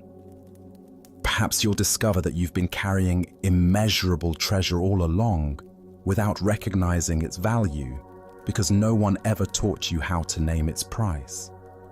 As the Buddha taught, better than ruling the whole world, better than going to heaven, better than lordship over all the worlds is the first step on the path to enlightenment.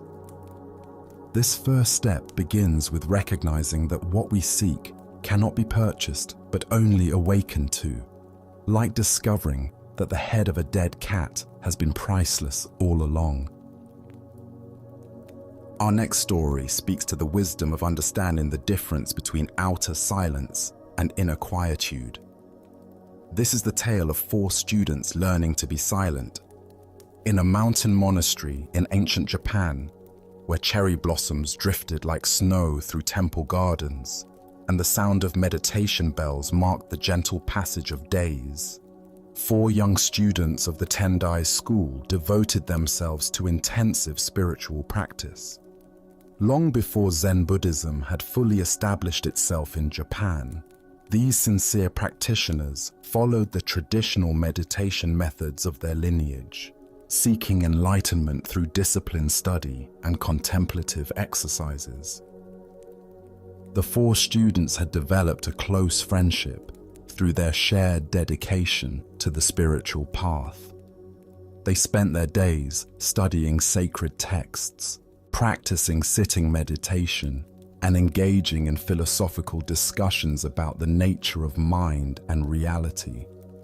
Their bond was strengthened by mutual respect for each other's sincerity and progress in understanding the Dharma.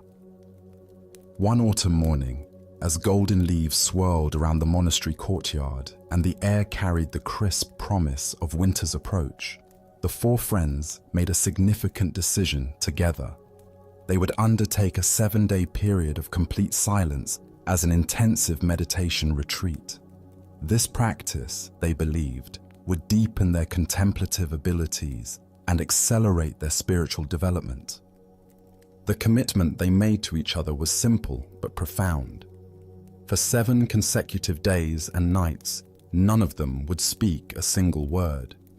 They would communicate only through necessary gestures, maintain their regular meditation schedule, and observe how the absence of verbal expression affected the quality of their awareness and inner peace. The first day proceeded beautifully. All 4 students maintained their silence with apparent ease, moving through their daily routines of meditation, meals, and temple duties with serene mindfulness. The absence of conversation seemed to create a deeper quality of attention, allowing them to notice subtle sounds, sensations, and mental movements they typically missed during ordinary daily chatter. As evening approached and the oil lamps cast flickering shadows across the meditation hall, the peaceful atmosphere of their retreat seemed perfectly established. The students felt confident in their ability to maintain this silence for the remaining 6 days, and their meditation had indeed begun auspiciously. However, as night deepened and the oil lamps began to burn low, their commitment faced its first test. The dancing flames grew dimmer and dimmer, threatening to leave the meditation hall in complete darkness.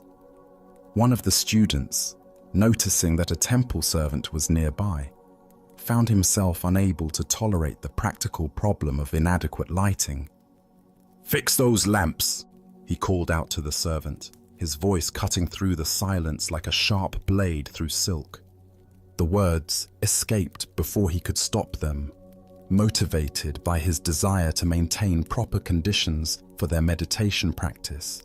But the moment he spoke, he realized with dismay that he had broken the very vow he had made only hours earlier. The second student was astonished to hear his friend speak. He had assumed that all 4 would maintain their commitment with equal determination. His surprise and disappointment overcame his own resolve to remain silent. "We are not supposed to say a word," he remarked to the first student, his tone carrying a mixture of reproach and disbelief. No sooner had these words left his mouth than he too realized the irony of his situation. In the very act of reminding his friend about their vow of silence, he had violated that same vow himself. The third student had been watching this exchange with growing incredulity. How could his 2 friends be so obviously hypocritical, breaking their silence in order to discuss their silence? His sense of superiority and judgment overcame his own commitment to remaining quiet. "You 2 are stupid. Why did you talk?" he asked, his voice filled with criticism and self-righteousness. Even as the words emerged, he recognized the absurdity of his position. In criticizing others for speaking, he had spoken himself, falling into the exact same trap he was condemning. The 4th student had observed this entire sequence with a mixture of amusement and dismay. He watched each of his friends succumb to the same pattern of breaking their vow, while attempting to address or criticize others for breaking their vows. Feeling quite pleased with his own superior discipline and self-control, he made his own fatal mistake. "I am the only one who has not talked," he concluded with obvious pride and satisfaction. With these words, the 4th student completed the comedy of errors. In the very act of congratulating himself for maintaining silence, he destroyed his own accomplishment. The irony was perfect.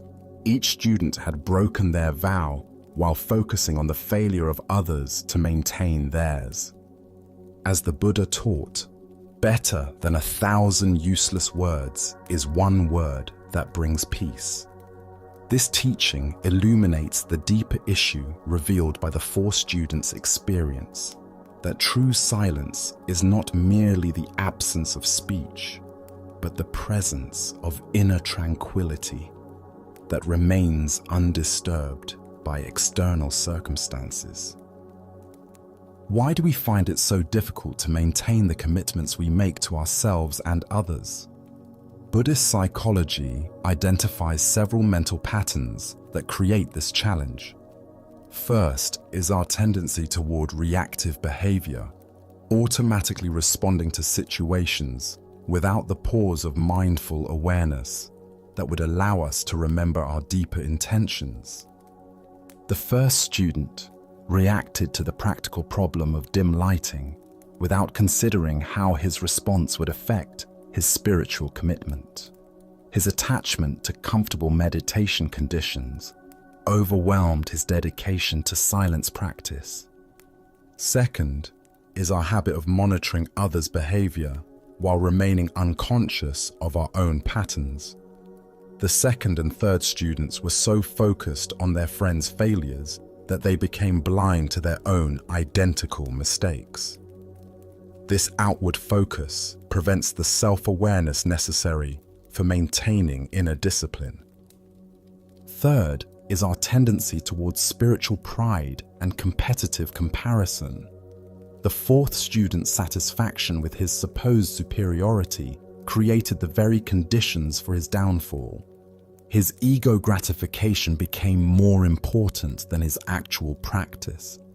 Zen master Huangpo taught, "Your everyday mind, that is the way. When you try to turn toward it, you move away from it." This points to the fundamental paradox the students encountered. The more they tried to enforce silence through willful effort and mutual monitoring, the further they moved from genuine quietude. Consider situations in your own life where good intentions have been undermined by reactive patterns, judgment of others, or spiritual pride. Perhaps you've committed to a meditation schedule only to abandon it when circumstances became challenging. Maybe you've criticized others for behaviors you yourself display. Or you might have felt superior to those struggling with issues you believe you've mastered. The Buddha said, "Hatred is never appeased by hatred in this world. By non-hatred alone is hatred appeased. This is a law eternal." This same principle applies to the inner noise that true silence seeks to address. We cannot achieve inner quiet through forceful suppression of thoughts or aggressive monitoring of our mental state. Real silence emerges naturally when we stop struggling with the contents of consciousness and instead rest in the awareness that observes all mental activity without being disturbed by it. The students were trying to create silence by controlling external expression while ignoring the internal commentary that was generating their reactive responses. The story also reveals how spiritual practice can become corrupted by ego involvement. Each student transformed their meditation retreat into an opportunity for self-congratulation or criticism of others. Their focus shifted from inner development to comparative performance, missing the point of the practice entirely. True spiritual discipline requires what Buddhist teachers call right effort, sustained attention that is neither too tight nor too loose, neither forcing nor passive. Like tuning a stringed instrument, our practice needs to find the middle way between extremes of tension and relaxation. Tonight, as you notice the constant stream of internal commentary that accompanies your daily experience, can you experiment with genuine silence? Not the suppression of thoughts, but the recognition of the awareness in which all thoughts arise and pass away. Perhaps you'll discover that this natural quietude has been available all along, requiring no effort to maintain and no words to defend. As the Buddha taught, silence is an empty space. Space is the home of the awakened mind. The four students eventually learned that true silence cannot be achieved through trying, but only through stopping the very effort that disturbs our natural peace. In this stopping, we discover the silence that was never broken and the peace that requires no protection. Now let us explore a story that illuminates the power of uncompromising honesty over flattering deception. This is the tale of the Blockhead Lord. In the rolling hills of feudal Japan, where ancient castles overlooked terraced rice fields and cherry trees lined the roads like rows of praying monks, a wealthy provincial lord found himself drawn to the profound teachings of Zen Buddhism. His castle, adorned with painted screens and surrounded by meticulously maintained gardens, housed extensive libraries and attracted scholars from across the realm. Yet he felt a persistent emptiness that material luxury and intellectual pursuits could not fill. Having heard of Zen's promise to reveal the true nature of mind directly, without dependence on scriptures or elaborate philosophical systems, the Lord decided to invite prominent Zen teachers to his estate. His intention was to study with them and potentially sponsor the construction of a temple that would bring the benefits of Zen practice to his domain. Two renowned masters accepted his invitation, Daigu and Gudo, each known throughout the region for their wisdom and different teaching styles. The Lord looked forward to meeting these distinguished teachers and expected that their presence would bring great honor to his household, while advancing his own spiritual development. When the day arrived for their visit, the Lord received the two masters with elaborate ceremony in his finest reception hall. Silk cushions were arranged precisely, rare incense filled the air with delicate fragrance, and servants moved silently to ensure every detail reflected the respect due to such esteemed guests. The Lord presented himself with the dignity appropriate to his station, while attempting to display the humility suitable for a spiritual seeker. He hoped to make a favorable impression that would encourage the masters to accept him as a worthy student and possibly agree to establish a teaching center under his patronage. Master Gudo spoke first, his manner courteous and encouraging. After observing the Lord's obvious sincerity and evident intelligence, he offered what seemed like appropriate recognition. "Your Lordship, it is clear that you are wise by nature and possess an inborn ability to learn Zen. Your quick understanding and natural depth suggest that you will make excellent progress in our practice." The Lord felt gratified by this assessment, which confirmed his own sense that he possessed special qualities that would enable rapid spiritual advancement. Gudo's words suggested that Zen study would be a natural fit for someone of his intellectual gifts and spiritual sensitivity. However, Master Daigu's response was shockingly different. "Nonsense," he said bluntly, his voice cutting through the polite atmosphere like a sword through silk. "Why do you flatter this blockhead? He may hold the title of Lord, but he doesn't know anything genuine about Zen or authentic spiritual understanding." The hall fell into stunned silence. No one had ever spoken to the Lord with such direct criticism, especially not in his own home and in the presence of guests. Servants exchanged glances of alarm, uncertain how their master would respond to such unprecedented disrespect. The Lord himself was initially shocked by Daigu's harsh assessment.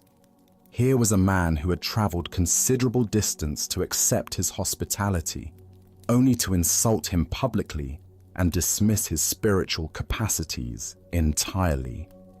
The natural response would have been anger, wounded pride, and immediate dismissal of such an ungrateful guest. But something in Daigu's directness struck the Lord as more authentic than Gudo's diplomatic encouragement. There was a quality of fearless honesty in the master's words that carried its own authority. Rather than speaking from political calculation or desire to please, Daegu seemed to be responding from pure perception of truth, regardless of consequences. The Lord recognized that Gudo's flattery, while pleasant to hear, was probably more about maintaining harmonious relations than providing accurate assessment.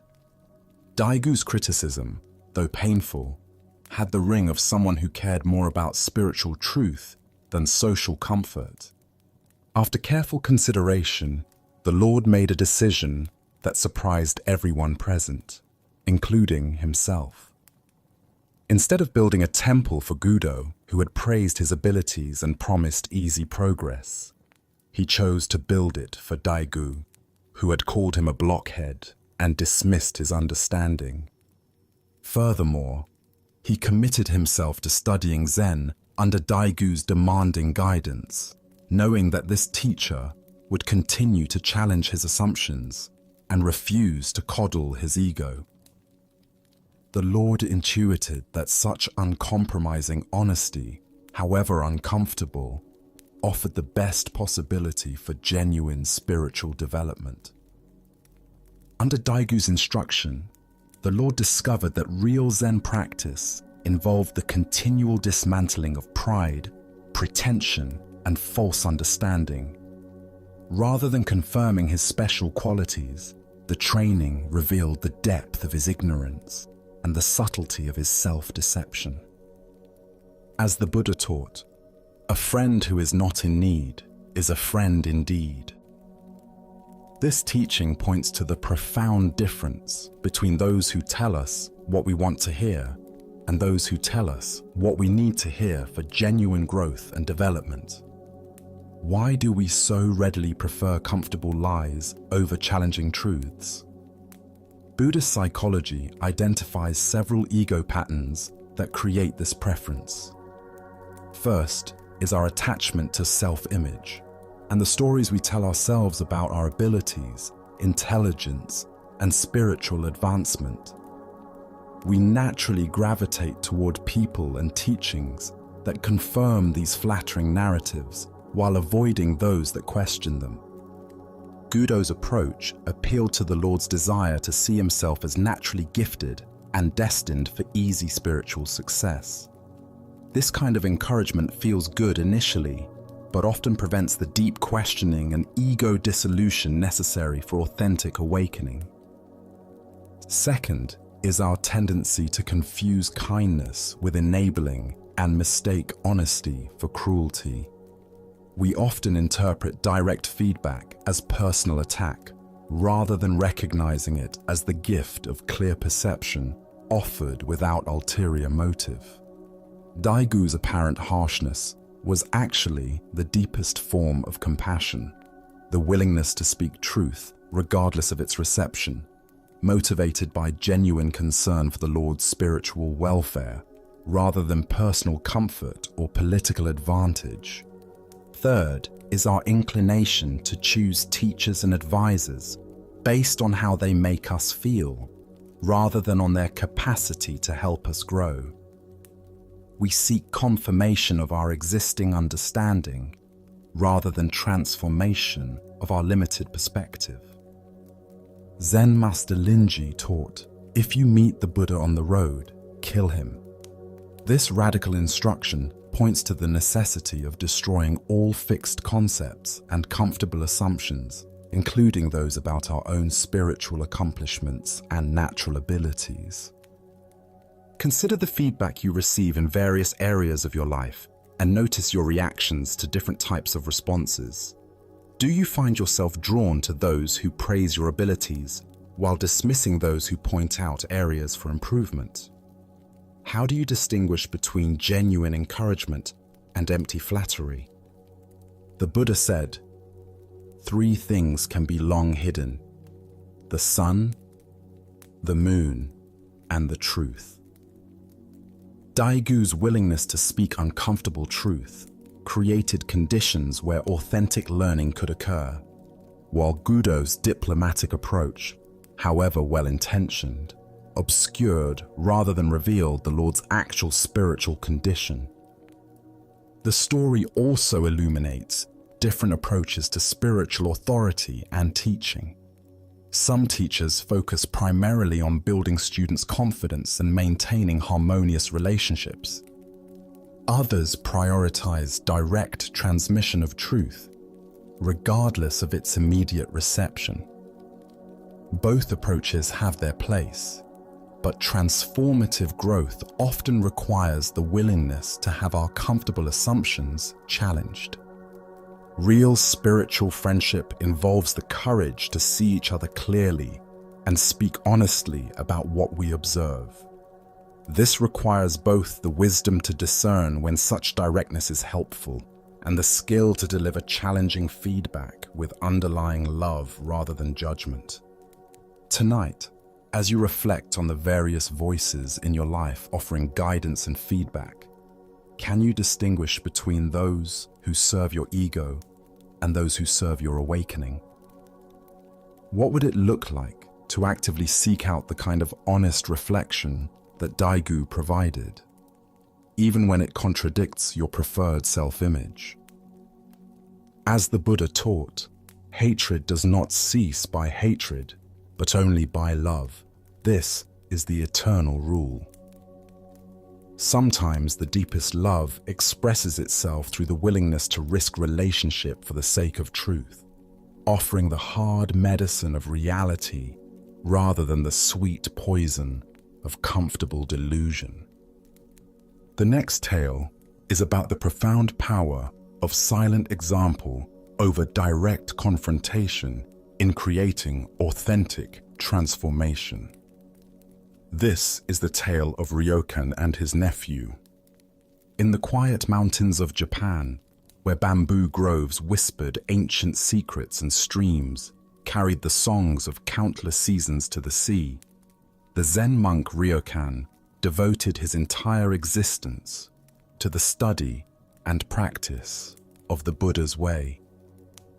His life was one of profound simplicity, owning nothing but his robes, begging bowl, and the poems he composed during long walks through forest paths where dewdrops caught morning light like suspended prayers. Ryokan had renounced all worldly concerns to pursue enlightenment, leaving behind family responsibilities and the management of his hereditary estate to focus completely on spiritual development. Years passed in peaceful solitude, marked only by the changing seasons and the deepening of his understanding through meditation and contemplation. One day, disturbing news reached Ryokan at his remote mountain hermitage. His nephew, who had assumed responsibility for managing the family property and estate in Ryokan's absence, was squandering the inheritance through reckless behavior. Despite repeated warnings and entreaties from concerned relatives, the young man was spending enormous sums on a courtesan, neglecting his duties, and allowing the family's carefully accumulated wealth to dissipate rapidly. The situation had become critical. Generations of careful stewardship were being undone by one person's self-indulgent choices. The family property, which supported not only the nephew but also various dependents and community obligations, was in serious danger of being lost entirely. Feeling desperate about this deteriorating situation, the relatives turned to Ryokan as their last hope. Perhaps the respected monk's moral authority and family connection could influence the nephew where other interventions had failed. They pleaded with Ryokan to travel to the young man's residence and use his spiritual influence to reform this destructive behavior. The request placed Ryokan in a difficult position. His spiritual practice emphasized non-interference and acceptance of what is, yet his family loyalty and compassion for all involved, including the nephew himself, suggested some response was appropriate. After careful consideration, he agreed to make the journey.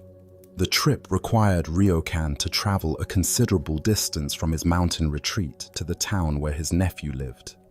He had not seen the young man for many years, and their reunion carried the weight of changed circumstances and unspoken expectations.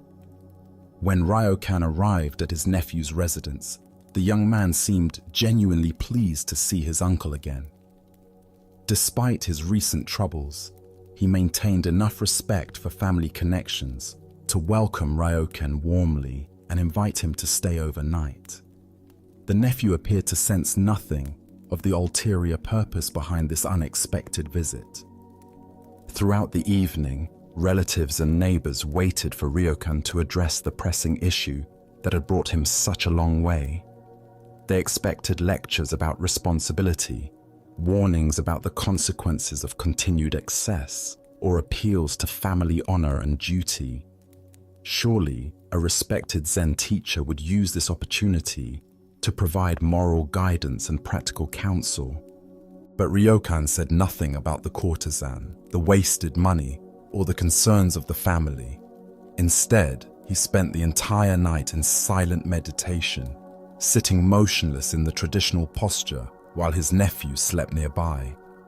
The old monk's presence filled the room with profound tranquility, demonstrating through his bearing the peace that comes from a life devoted to spiritual cultivation. When morning came and Ryokan prepared to depart, the relatives' anticipation reached its peak. Surely now he would deliver the confrontational message they had requested, the direct challenge to the nephew's behavior that might shock him into reformation. Instead, as Ryokan gathered his few possessions, he made a simple request that seemed completely unrelated to the serious purpose of his visit. "I must be getting old," he said with gentle humility. "My hands shake so much these days. Will you help me tie the string of my straw sandal?" The nephew responded immediately with natural kindness, kneeling to assist his elderly uncle with the simple task. His movements were careful and respectful, showing genuine concern for his relative's physical limitations. "Thank you," Ryokan said softly when the sandal was secured. "You see, a man becomes older and feebler day by day. Take good care of yourself." With these words, the old monk departed, leaving everyone puzzled by his approach. He had never mentioned the courtesan, the financial irresponsibility, or the family's concerns. He had offered no lectures, made no demands, and issued no warnings about consequences. Yet, from that very morning, the nephew's dissolute behavior ended completely. The relationship with the courtesan was terminated, financial responsibility resumed, and the family estate was preserved. The transformation was immediate and lasting, though its mechanism remained mysterious to everyone except perhaps the nephew himself. The Buddha declared, "Your actions speak so loudly, I cannot hear what you are saying." This teaching illuminates the profound principle underlying Ryokan's approach, that authentic influence operates through the power of embodied wisdom, rather than through verbal persuasion or moral argument. Why did Ryokan's gentle, indirect approach succeed where direct confrontation had failed? Buddhist understanding reveals several factors that make silent example more powerful than verbal instruction. First is the natural human resistance to being told what to do, especially when we already know our behavior is problematic. Direct moral pressure often triggers defensive responses that strengthen rather than weaken destructive patterns. Second is the power of witnessing authentic spiritual presence to awaken our own deeper nature. The nephew spent an entire night in the company of someone who embodied the peace, simplicity, and wisdom that he himself had been seeking through external pleasures. This direct exposure to genuine contentment revealed the futility of his substitute satisfactions. Third is the impact of unconditional love and acceptance in creating space for transformation. Ryokan's refusal to judge or criticize allowed the nephew to see his own behavior clearly, without the defensive reactions that typically arise when we feel attacked or condemned. Zen Master Dogen taught, "To study the Buddha way is to study the self. To study the self is to forget the self." Ryokan's presence reminded his nephew of his own Buddha nature, the inherent wisdom and compassion that had been obscured by self-indulgent behavior but never destroyed. Consider situations in your own life where you've wanted to influence someone else's behavior, perhaps a family member's harmful habits, a friend's poor choices, or a colleague's problematic patterns. How often have direct confrontations and logical arguments actually created the changes you hope to see? The Buddha said, "Hatred does not cease by hatred, but only by love. This is the eternal rule." Ryokan understood that the nephew's self-destructive behavior arose from inner suffering and confusion rather than from malicious intent. Addressing this behavior with judgment and criticism would only increase the underlying pain that was driving it. The simple request for help with the sandal created a moment of genuine human connection that bypassed all the nephew's defensive mechanisms. In that moment of natural service, the young man experienced his own essential kindness and care for others, qualities that were incompatible with continued self-centered indulgence. Ryokan's comment about aging and fragility also served multiple purposes. It reminded the nephew of life's impermanence and the precious nature of time and relationships. It demonstrated humility and vulnerability rather than moral superiority, and it expressed genuine care for the nephew's well-being without any agenda or manipulation. The story also reveals something profound about the nature of true reformation. Lasting change rarely occurs through external pressure or forced compliance. Instead, it emerges when people reconnect with their own deeper values and natural wisdom. Ryokan created conditions for this reconnection without trying to force any particular outcome. Tonight, as you consider relationships where you'd like to see positive changes, can you experiment with Ryokan's approach of embodying the qualities you hope to encourage, rather than demanding them through argument or pressure? What would it look like to trust that the same Buddha nature you're trying to awaken in others is also working in you? As the Buddha taught, if you light a lamp for somebody, it will also brighten your path. Ryokan's silent lamp of presence illuminated not only his nephew's way forward, but also demonstrated the profound effectiveness of love expressed through being rather than doing, through presence rather than preaching. Let us now explore a lesser-known Zen story that reveals profound wisdom about the nature of our emotional patterns. This is the teaching of Bankei and the ungovernable temper. Master Bankei sat in the peaceful courtyard of his temple, where late afternoon sunlight filtered through pine branches and cast gentle shadows on the weathered stone paths. His reputation for direct, uncompromising wisdom had spread throughout Japan, drawing seekers from distant provinces who hoped to receive teachings that could penetrate to the heart of their spiritual difficulties. On this particular day, a student approached with evident distress written across his features. His posture carried the weight of someone wrestling with a persistent inner demon, and his eyes reflected the frustration of many failed attempts at self-improvement. Bowing deeply before the master, he spoke with urgent sincerity about a problem that had plagued him for years. "Master Bankei," the student said, his voice tight with anxiety, I have an ungovernable temper that causes me great suffering and harms my relationships with others. When anger arises, it consumes me completely, and I say and do things I later deeply regret. Despite my best efforts to control this tendency, it continues to overwhelm me. How can I cure this terrible affliction? The student expected to receive meditation instructions, breathing techniques, or philosophical teachings about the nature of anger and its antidotes. Perhaps the master would prescribe specific practices for cultivating patience or methods for recognizing anger before it became destructive. Instead, Bankei's response was characteristically direct and unexpected. "You have something very strange indeed. Let me see what you have." The student was puzzled by this request. He had described his temper as a persistent psychological pattern, not as a physical object that could be displayed upon request.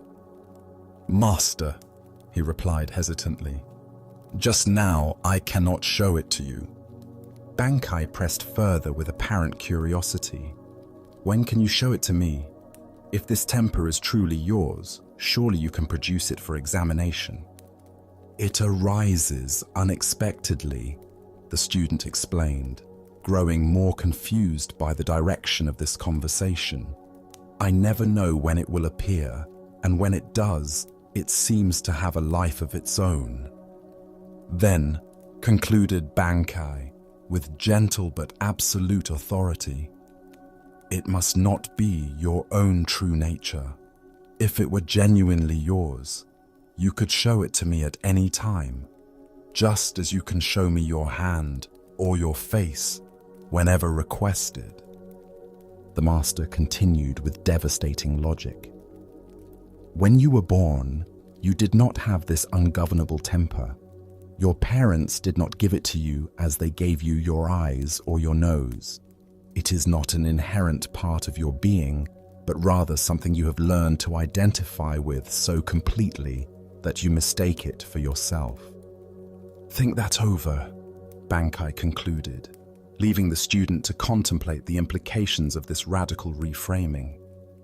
The Buddha once proclaimed, "You are not your thoughts, you are not your emotions, you are not your body. You are the awareness that observes all these phenomena arising and passing away." This teaching points directly to the profound shift in understanding that Bankei offered his troubled student. The recognition that we are not identical with our psychological patterns, no matter how persistent or overwhelming they might seem. Why do we so readily identify with our emotional reactions and mental habits? Buddhist psychology reveals several factors that create this confusion. First is our tendency toward reification, treating temporary mental formations as if they were solid, permanent aspects of our identity. We say, "I am an angry person," rather than "anger sometimes arises in awareness." This linguistic habit reflects a deeper conceptual error. We merge with our experiences so completely that we lose sight of the awareness in which they appear. The student had become so identified with his anger pattern that he couldn't imagine himself without it, even though this very pattern caused him considerable suffering. Second is our belief that persistent patterns must be fundamental aspects of our nature. Because the student's temper had appeared regularly over many years, he assumed it was an unchangeable characteristic rather than a learned response that could be unlearned through understanding and practice. Third is our failure to recognize the space between stimulus and response, the moment of choice that exists even in the most automatic seeming reactions. Viktor Frankl, a Holocaust survivor and psychologist, expressed this principle. Between stimulus and response, there is a space. In that space is our power to choose our response. In our response lies our growth and our freedom. Bankei's teaching method reveals something profound about the nature of authentic spiritual inquiry. Rather than providing techniques for managing anger, he questioned the fundamental assumption underlying the student's problem, the belief that this temper was actually his to manage. Consider your own persistent emotional patterns or psychological tendencies that you consider unchangeable aspects of your personality. Perhaps you identify as an anxious person, naturally impatient, or prone to depression. How might your relationship to these patterns shift if you recognize them as temporary weather systems passing through the sky of awareness rather than as permanent features of your psychological landscape? Zen Master Huangpo taught, "Your ordinary mind, that is the way." This ordinary mind is not the collection of thoughts, emotions, and reactions we typically identify with, but rather the natural awareness that remains present and undisturbed, regardless of what mental phenomena arise within it. The Buddha said, "All things arise, dwell, and dissolve back into awareness, like clouds forming and dissolving in the sky." Bankei's teaching pointed the student toward this sky-like nature of mind, the space within which anger arises and passes away, but which is never actually angry itself. This doesn't mean we should suppress or deny difficult emotions when they arise. Rather, it invites us to recognize our true nature as the awareness that can observe and hold all emotional states without being defined or limited by them. When we understand this, we can experience anger fully when it arises while knowing that it will pass and that our essential nature remains untouched. The implications of this understanding extend far beyond anger management. If we are not our thoughts, emotions, habits, or personal history, then what are we? This question points toward the heart of Zen inquiry, the direct recognition of our Buddha nature that exists prior to and independent of all temporary psychological formations. Bankei's approach also demonstrates the power of questioning our basic assumptions, rather than trying to fix problems at the level where we think they exist. The student was looking for better ways to control his anger, but Bankei revealed that the entire framework of my anger was based on a misunderstanding. In practical terms, this teaching suggests that when difficult emotions arise, we can ask ourselves, who is experiencing this? What is aware of this anger, anxiety, sadness? This inquiry naturally creates space between the observer and the observed, reducing the likelihood of complete identification with temporary emotional states. Tonight, as you notice thoughts and emotions arising in your awareness, can you experiment with Bankei's perspective? What would it feel like to observe these mental phenomena as temporary visitors in the space of consciousness, rather than as defining characteristics of who you are? As the Buddha taught, form is emptiness. Emptiness is form. Our psychological patterns appear real and solid from one perspective, but when examined closely, they reveal themselves to be as insubstantial as clouds in an empty sky. In recognizing this emptiness, we discover the freedom that was always present, but temporarily obscured by our identification with what arises and passes away in awareness. Now let us journey to a remote temple where a simple question about reality reveals the confusion between inner and outer worlds. This is the story of Hogan and the stone mind. Master Hogan lived in profound solitude in a small country temple where the only sounds were wind through bamboo groves and the distant calling of mountain birds. His days followed natural rhythms unmarked by the complexities of monastic politics or the distractions of urban temple life. In this quiet setting, his understanding had deepened through years of uninterrupted contemplation and direct engagement with the fundamental questions of existence. One crisp autumn day, when maple leaves drifted like scarlet prayers across the temple grounds, 4 traveling monks appeared at Hogan's gate. They had been journeying between monasteries, studying with different teachers, and engaging in the kind of philosophical discussions that young practitioners often mistake for genuine spiritual inquiry. The travelers respectfully requested permission to make a fire in the temple yard to warm themselves before continuing their journey. Hogan welcomed them with natural hospitality, offering shelter and the simple comfort of shared warmth on a cold day. As the monks gathered wood and kindled their fire, their conversation resumed the intense philosophical debate they had apparently been conducting throughout their travels. Their voices carried the earnest intensity of those convinced that intellectual understanding could resolve the deepest mysteries of existence.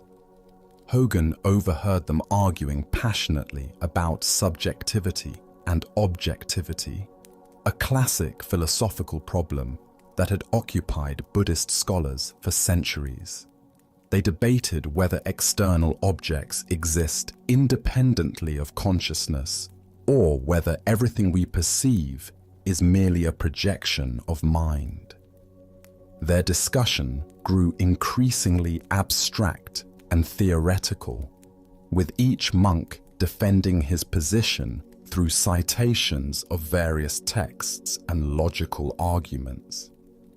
Observing their intellectual wrestling match with compassionate amusement, Hogan decided to join their conversation. He approached the fire where the 4 monks sat warming their hands and offered a simple question that would cut through their elaborate philosophical constructions.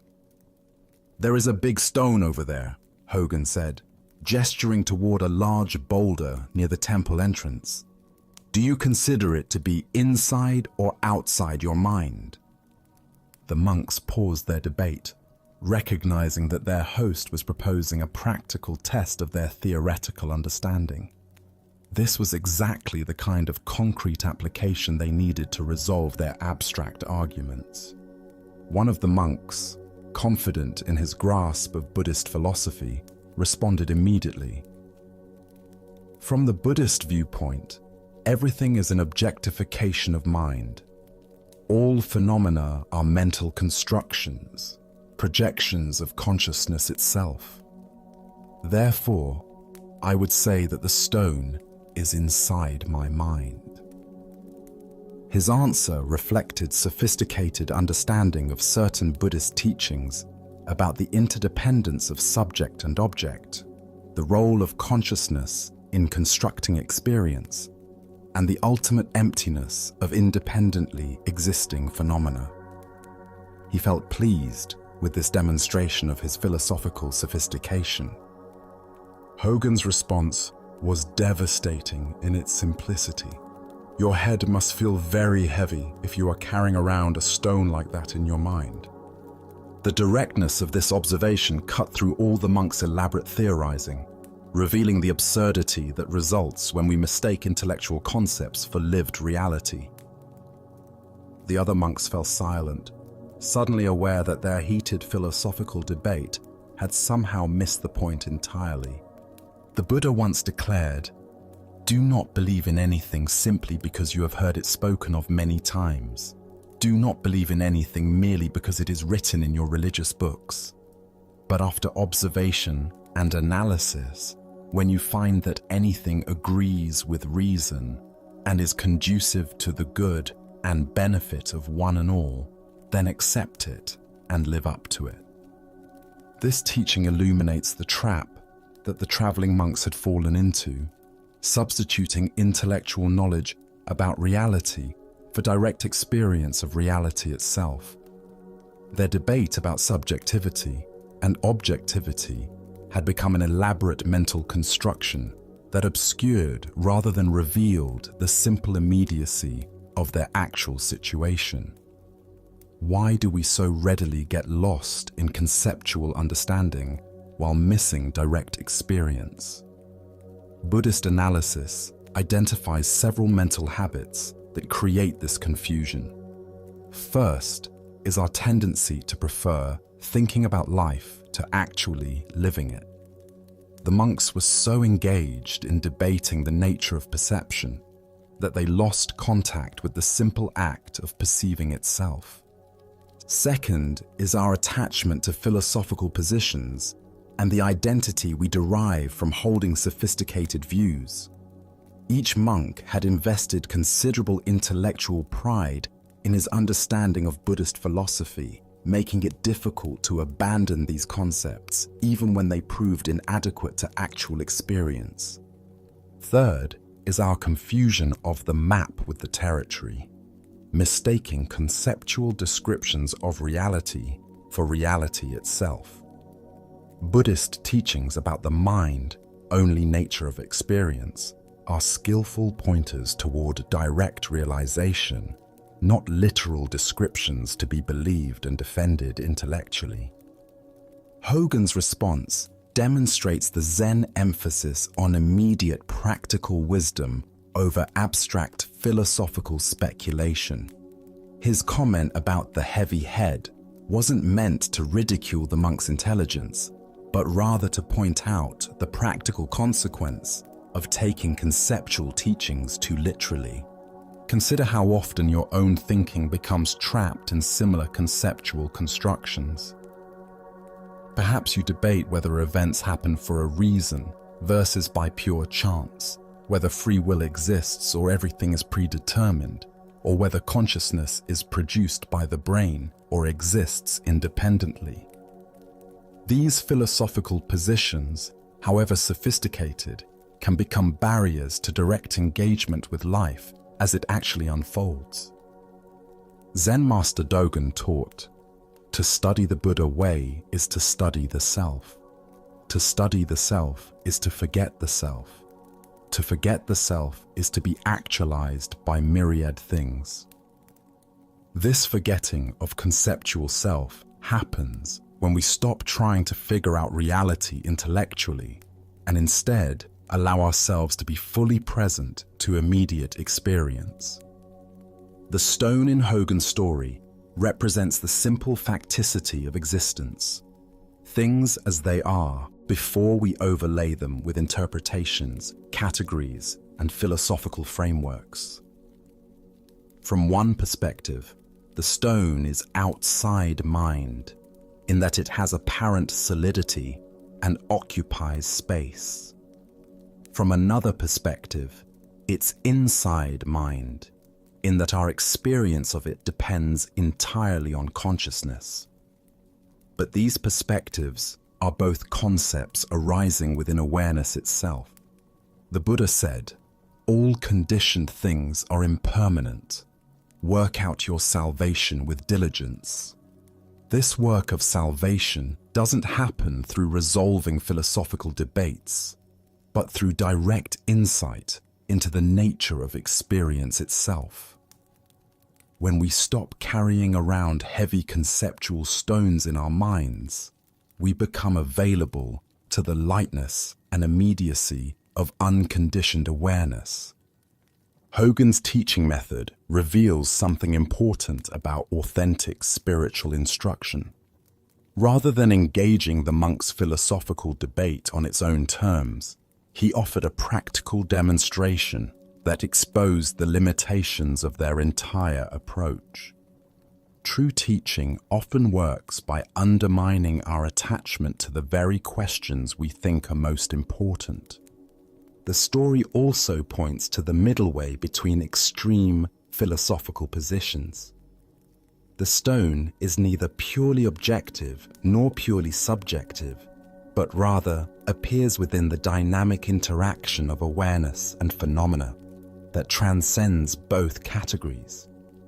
This understanding comes not through intellectual analysis, but through the direct recognition of how experience actually occurs.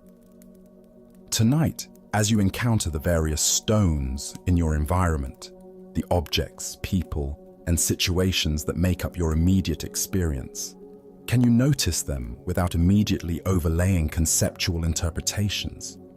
What would it feel like to experience things directly rather than through the filter of philosophical positions about their ultimate nature? As the Buddha taught, better than 1,000 hollow words is one word that brings peace. Hogan's simple observation about the heavy head brought more genuine understanding than hours of sophisticated philosophical debate. Sometimes the most profound truths are hidden in the most obvious places, waiting to be discovered through direct seeing rather than conceptual thinking. Our next story speaks to the wisdom of understanding what constitutes genuine abundance and lasting happiness. This is the tale of Sengai and real prosperity. In the flourishing merchant quarters of Edo period Japan, where silk banners announced successful enterprises and the sound of coins rang through bustling marketplaces, a wealthy businessman had achieved everything that society defined as success. His trading ventures spanned multiple provinces. His warehouses overflowed with valuable goods, and his family enjoyed the finest luxuries available to the merchant class.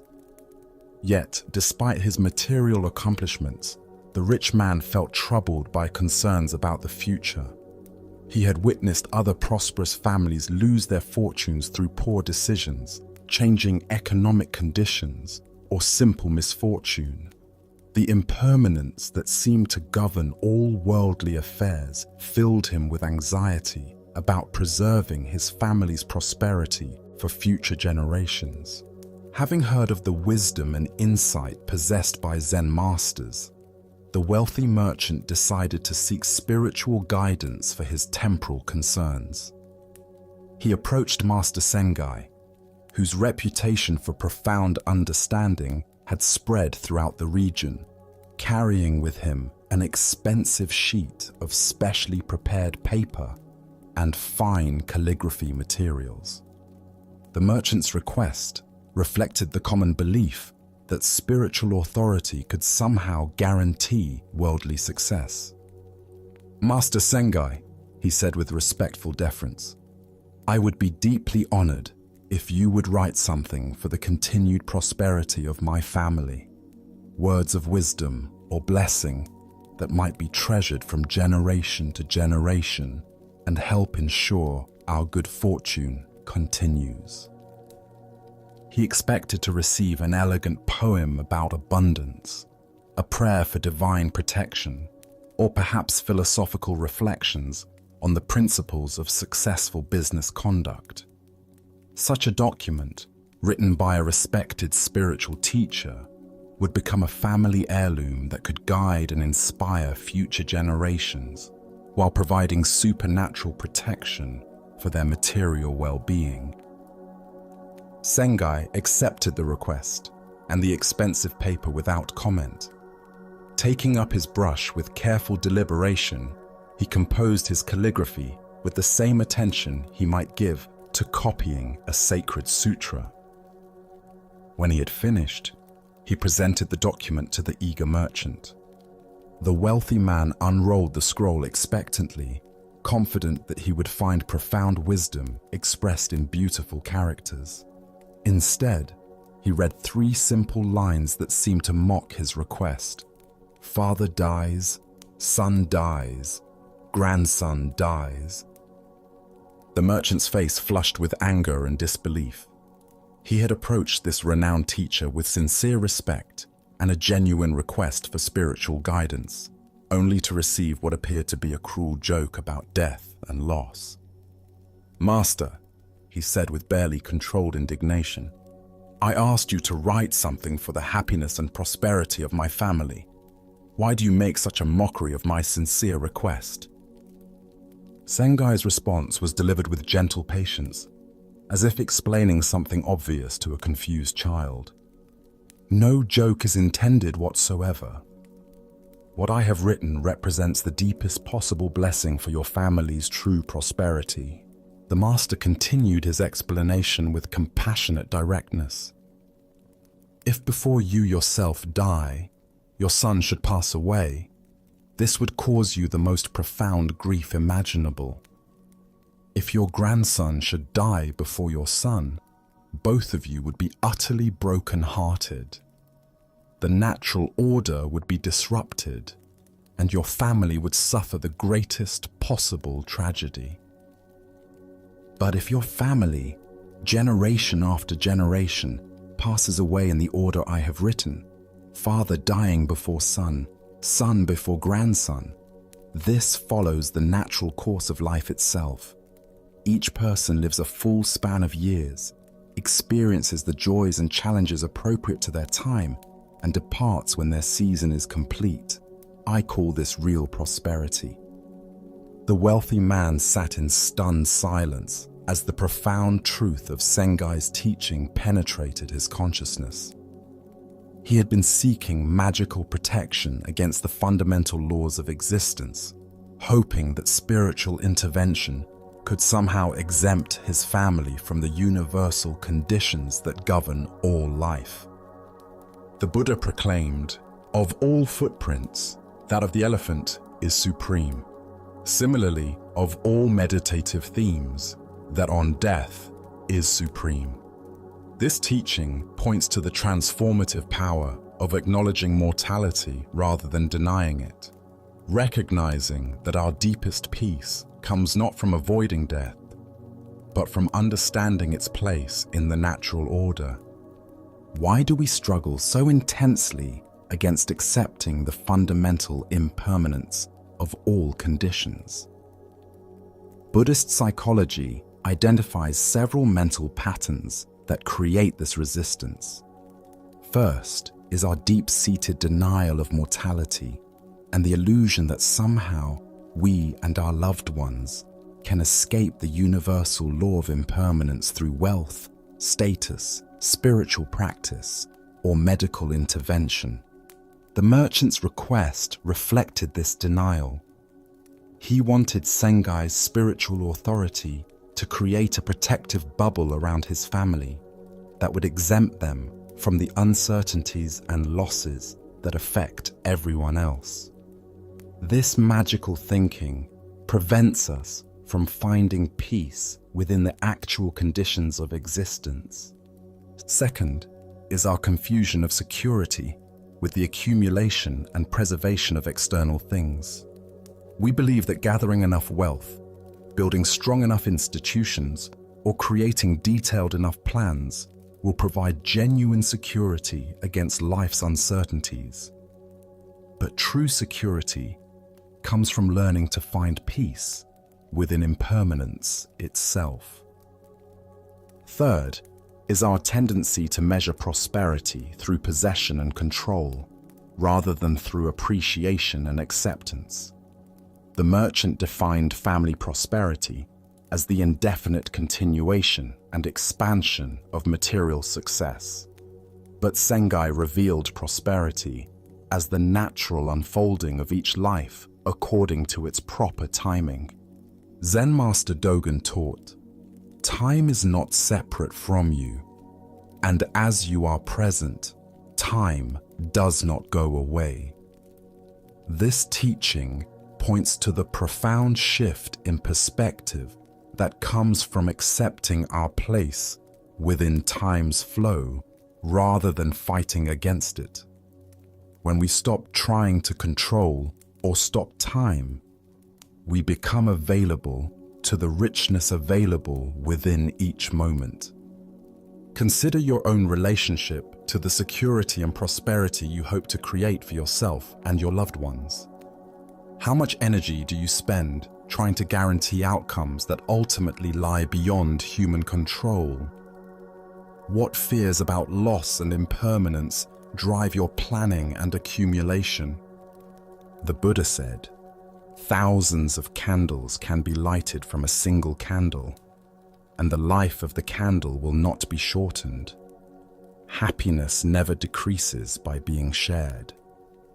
This teaching reveals that true prosperity comes not from hoarding resources, but from participating in the natural flow of giving and receiving that characterizes all healthy life. Sengai's teaching about the proper order of death illuminates something profound about intergenerational wisdom and responsibility.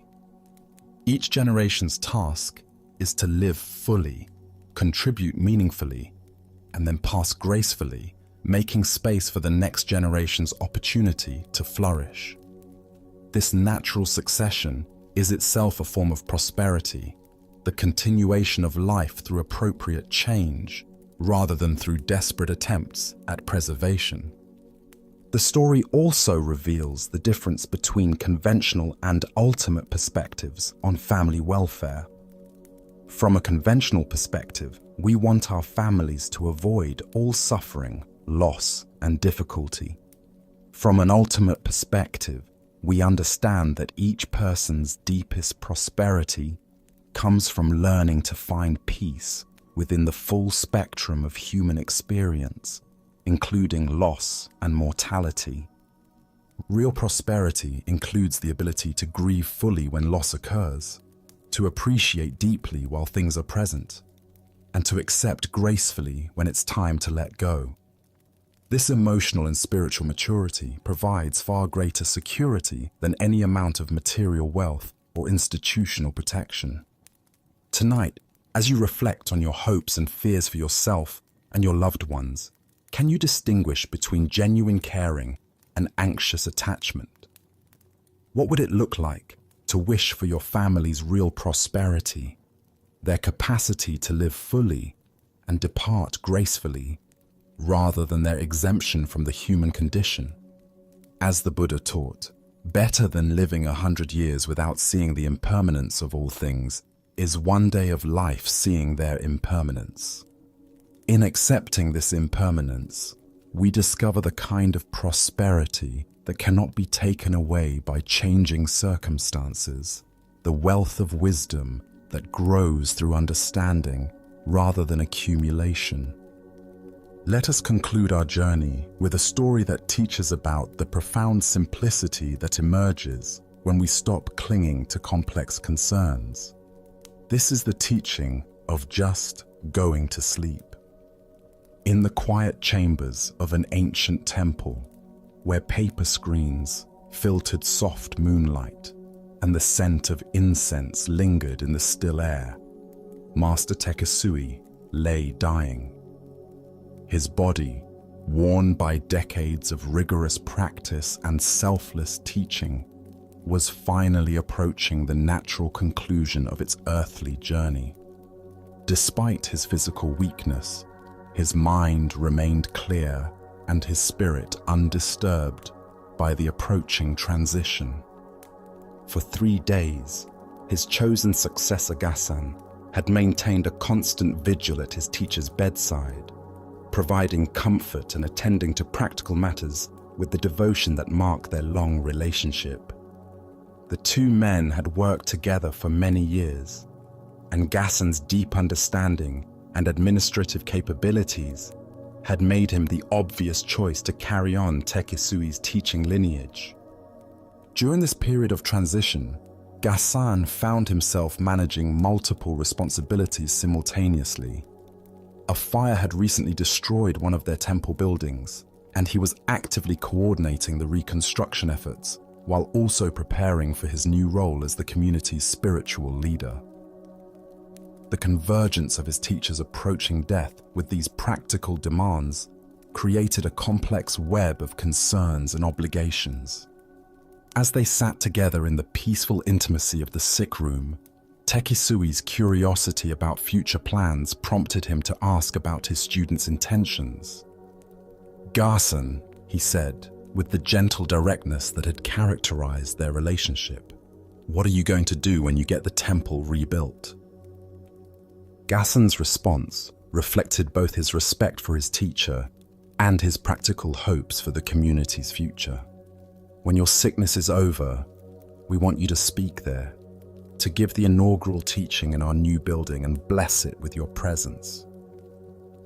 Despite the kindness of this hope, both men understood the unlikelihood that Tekisui would recover sufficiently to fulfill such a role. The teacher's question probed deeper. "Suppose I do not live until then. What will you do if I am no longer available for such ceremonies?" Without hesitation, Garson replied with matter-of-fact acceptance. "Then we will get someone else to give the inaugural teaching. The community will continue its work regardless of changing circumstances." But Tekisui wasn't finished with his inquiry. He pressed further with another hypothetical scenario. "Suppose you cannot find anyone suitable. What if no qualified teacher is available to perform this function?" At this point, Gasson's patience with theoretical planning reached its limit. His voice rose with sudden intensity as he responded. "Don't ask such foolish questions. Just go to sleep."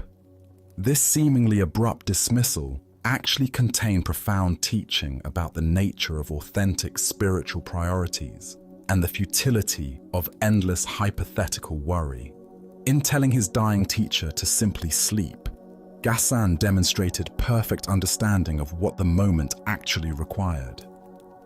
The Buddha proclaimed, "Do not dwell in the past. Do not dream of the future. Concentrate the mind on the present moment." This teaching illuminates the wisdom underlying Gassan's apparently brusque response, his refusal to engage in elaborate planning for scenarios that might never occur, while neglecting the simple needs of the immediate situation. Why do we become so entangled in hypothetical concerns that we lose contact with present reality? Buddhist analysis reveals several mental patterns that create this disconnection. First is our addiction to mental problem solving and our belief that sufficient planning can guarantee control over future outcomes. We imagine that by considering every possible scenario, we can somehow ensure favorable results. Tekisui's questions, while understandable, reflected this tendency to treat uncertain futures as problems requiring immediate solutions. But Gassan recognized that the most appropriate response to uncertainty is often acceptance, rather than elaborate contingency planning. Second is our difficulty with not knowing and our compulsion to fill every uncertainty with mental activity. We find silence and unknowing uncomfortable, so we generate endless questions and hypothetical scenarios to create the illusion of mental engagement with uncertainty. Third is our tendency to complicate simple situations through excessive analysis. What was actually needed in that moment was rest, peace, and acceptance of approaching death. The questions about future temple activities, while practically relevant, were ultimately irrelevant to the immediate reality of dying. Zen Master Yunmen taught, "Every day is a good day." This doesn't mean that every day is pleasant or easy, but rather that every day offers the opportunity for appropriate response to whatever conditions are actually present. Gassan's teaching demonstrated this principle perfectly. Consider situations in your own life where you become caught in endless loops of hypothetical planning and worry. Perhaps you lie awake at night, imagining various scenarios for upcoming challenges, or spend hours discussing contingency plans for problems that may never materialize. How often does this mental activity actually improve your ability to respond skillfully when situations arise? The Buddha said, "If you want to know your past, look at your present. If you want to know your future, look at your present actions." This teaching points toward the futility of trying to control future outcomes through mental planning while neglecting the quality of presence we bring to current circumstances. Gassan's instruction to just go to sleep represents perfect spiritual direction, the recognition that sometimes the most enlightened action is the simplest one. His teacher needed rest, comfort, and peaceful acceptance of the natural process of dying. All other concerns, however legitimate, were secondary to this immediate reality. The story also reveals something profound about the nature of authentic spiritual succession. Gassan's fitness to carry on his teacher's lineage was demonstrated not through elaborate promises about future activities, but through his capacity to respond appropriately to present needs, without getting lost in hypothetical complications. True spiritual maturity includes the wisdom to know when thinking is helpful and when it becomes an obstacle to appropriate action. Sometimes the most compassionate response is to cut through mental elaboration and return to simple presence with what is actually happening.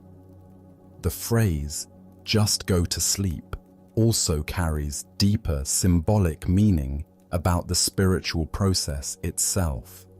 In Zen understanding, enlightenment often involves a kind of dying to our ordinary consciousness and awakening to our Buddha nature. Tekisui's physical death becomes a metaphor for this deeper letting go of all concerns and identifications. Tonight, as you notice your mind generating endless scenarios about future possibilities and potential problems, can you experiment with Gassan's approach? What would it feel like to simply rest in present awareness rather than trying to solve every hypothetical difficulty through mental activity? As the Buddha taught, peace comes from within, do not seek it without. This inner peace emerges when we stop trying to control the uncontrollable and instead learn to find rest within the natural flow of arising and passing away that characterizes all experience. Sometimes the most profound wisdom is contained in the simplest instruction: just go to sleep. Tonight, as we complete our journey through these timeless teachings, can you feel how the peace you've been seeking has been quietly present all along? Can you sense that the wisdom contained in these ancient stories is not something distant to be acquired, but rather the very awareness that has been listening throughout our time together? As the Buddha taught, peace comes from within, do not seek it without. The profound rest you're experiencing now is not created by these stories, but simply revealed by them, like moonlight uncovering what was always there in the darkness. As we draw our exploration to a close, let us reflect on the profound journey we've shared through 16 remarkable tales, each offering its own unique doorway to understanding. The gates of paradise showed us that heaven and hell exist within our own reactions to life's circumstances. Arresting the Stone Buddha revealed how creative thinking can solve problems that conventional approaches cannot touch. The Soldiers of Humanity taught us about service that transcends national boundaries to embrace all beings. Gudo and the Emperor demonstrated that true wisdom often lies in honest acknowledgement of what we don't know. In the Hands of Destiny revealed how we can accept circumstances while still taking skillful action. The teaching on killing expanded our understanding of harm beyond the physical to include wasting time and teaching without realization. Kassan's sweat showed us the humility required for authentic spiritual authority. Buddha's Zen gave us a glimpse into enlightened perception that sees through all conventional distinctions. The most valuable thing in the world taught us that what cannot be priced is often most precious. Learning to be silent revealed the difference between external quiet and true inner stillness. The Blockhead Lord showed us the value of honest feedback over comfortable flattery. True reformation demonstrated how silent examples can transform others more powerfully than direct confrontation. Show Me Your Temper helped us recognize that we are not identical with our emotional patterns. The Stone Mind revealed the confusion between intellectual concepts and direct experience. Real prosperity taught us what constitutes genuine abundance beyond material accumulation.